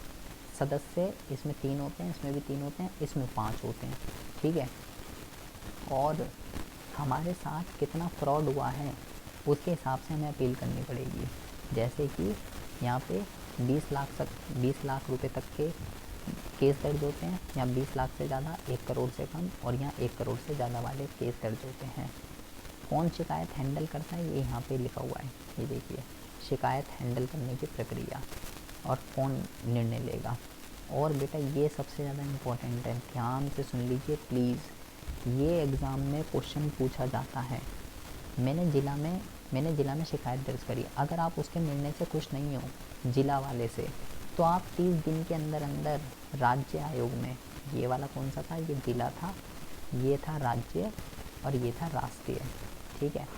अगर आपने जिला में शिकायत दर्ज की, उनने डिसीज़न लिया, आप उसके डिसीज़न से खुश नहीं हो, तो आप 30 दिन के अंदर अंदर राज्य आयोग में अपील कर सकते हो। और अगर फिर वो केस यहाँ जाएगा, अगर राज्य आयोग ने भी कोई डिसीज़न लिया और आप उसके डिसीज़न से भी खुश नहीं हो, तो आप 30 दिन के अंदर अंदर राष्ट्रीय में डील कर सकते हो, अपील कर सकते हो। और अगर राष्ट्रीय ने भी कोई डिसीज़न लिया, आप उससे भी खुश नहीं हो, तो आप 30 दिन के अंदर अंदर सर्वोच्च न्यायालय में अपील कर सकते हो। ये पूछा जाता है आपसे, और क्या लिखा हुआ है, सर्वोच्च न्यायालय तक केवल वही मुकदमा जा सकता है जिसको सीधा राष्ट्रीय आयोग में दर्ज किया गया है और जिसमें मुआवजे की राशि 1 करोड़ से ज़्यादा है। मतलब वो केस जो है, ऐसा नहीं पहले यहाँ चलेगा फिर यहाँ चलेगा और यहाँ से भी आ गया तो यहाँ चलेगा, वो केस जो सीधा यहीं रजिस्टर हुआ है। क्या बोला उसने, सर्वोच्च न्यायालय तक केवल वही मुकदमा जा सकता है जिसको सीधा राष्ट्रीय आयोग में दर्ज किया गया है। जो केस यहाँ आएगा सीधा, ऐसे नहीं पहले यहाँ फिर यहाँ। अगर बेटा मैंने बोला कि आप इसके डिसीज़न से संतुष्ट नहीं हो, तो आप यहाँ पे अपील कर सकते हो, इसके डिसीज़न से संतुष्ट नहीं हो तो आप यहाँ अपील कर सकते हो। लेकिन अगर आप इसके डिसीजन से संतुष्ट नहीं हो तो फिर कुछ नहीं हो सकता। लेकिन एक ऐसा केस जो सीधा यहीं रजिस्टर हुआ है और 1 करोड़ से ज़्यादा का मामला है और आप इसके डिसीजन से खुश नहीं हो, तो आप 30 दिन के अंदर अंदर हाई कोर्ट में अपील कर सकते हो। ये बेटा एग्ज़ाम में पूछा जाता है कि भाई एक बंदा इसके साथ इतने का फ्रॉड हुआ है और जी वो इससे खुश नहीं है इसके डिसीजन से, तो अब वो क्या करे, क्या वो आगे कहीं अपील कर सकता है, कहाँ कर सकता है, क्या होगा। और दिन भी लिखे जाते हैं, कितने दिन हो गए हैं और इतने करोड़ का मामला था, तो क्या होगा अब। ये बातें बेटा आपको ध्यान रखनी है, प्लीज़ इसको अच्छे से पढ़ के जाइएगा। एक मोस्ट इम्पॉर्टेंट फिक्स क्वेश्चन है, एग्ज़ाम में आना ही आना है, ठीक है जी। ये आपको कुछ नहीं पढ़ना, ठीक है। ये सब आप जो है ये क्या है जी, उपभोक्ता को उपलब्ध उपचार, ये पढ़ लीजिएगा, इतना इम्पोर्टेंट नहीं है ये देख लीजिएगा थोड़ा, ये सब इतना इम्पोर्टेंट नहीं है, ये सब आप छोड़ सकते हो, ठीक है। ये सब आप छोड़ सकते हो, ये सब कुछ नहीं आने का। बाकी आप थोड़ा सा ये देख लीजिएगा, ये क्या है, गैर सरकारी संगठन वाला, ये पूछ लिया जाता है, ये देख लीजिएगा बस, बाकी और कुछ नहीं आने का। ये आपका हो गया जी ख़त्म पूरा का पूरा, ठीक है जी। आई होप आपको इसमें से देखिए अधिकार, उत्तरदायित्व, ठीक है, और ये आपका त्रिस्तरीय, यही एग्ज़ाम में आना है, जो कि फ़िक्स है। प्लीज़ इसको अच्छे से पढ़ के जाइएगा, ठीक है। सारा का सारा आपको पार्ट ए और पार्ट बी दोनों की मैंने जो है वीडियो बना दी है, प्लेलिस्ट में ऐड है। अगर आपने नहीं देखी है तो प्लीज़ उसको ज़रूर से ज़रूर देख लीजिएगा। कोई भी ना मिले तो मेरे से जो है कमेंट बॉक्स में कमेंट करके पूछ सकते हैं। तो मिलते हैं आपसे नेक्स्ट वीडियो में ऐसी इंटरेस्टिंग टॉपिक के साथ, ठीक है। तब तक के लिए have a good day, bye bye, take care.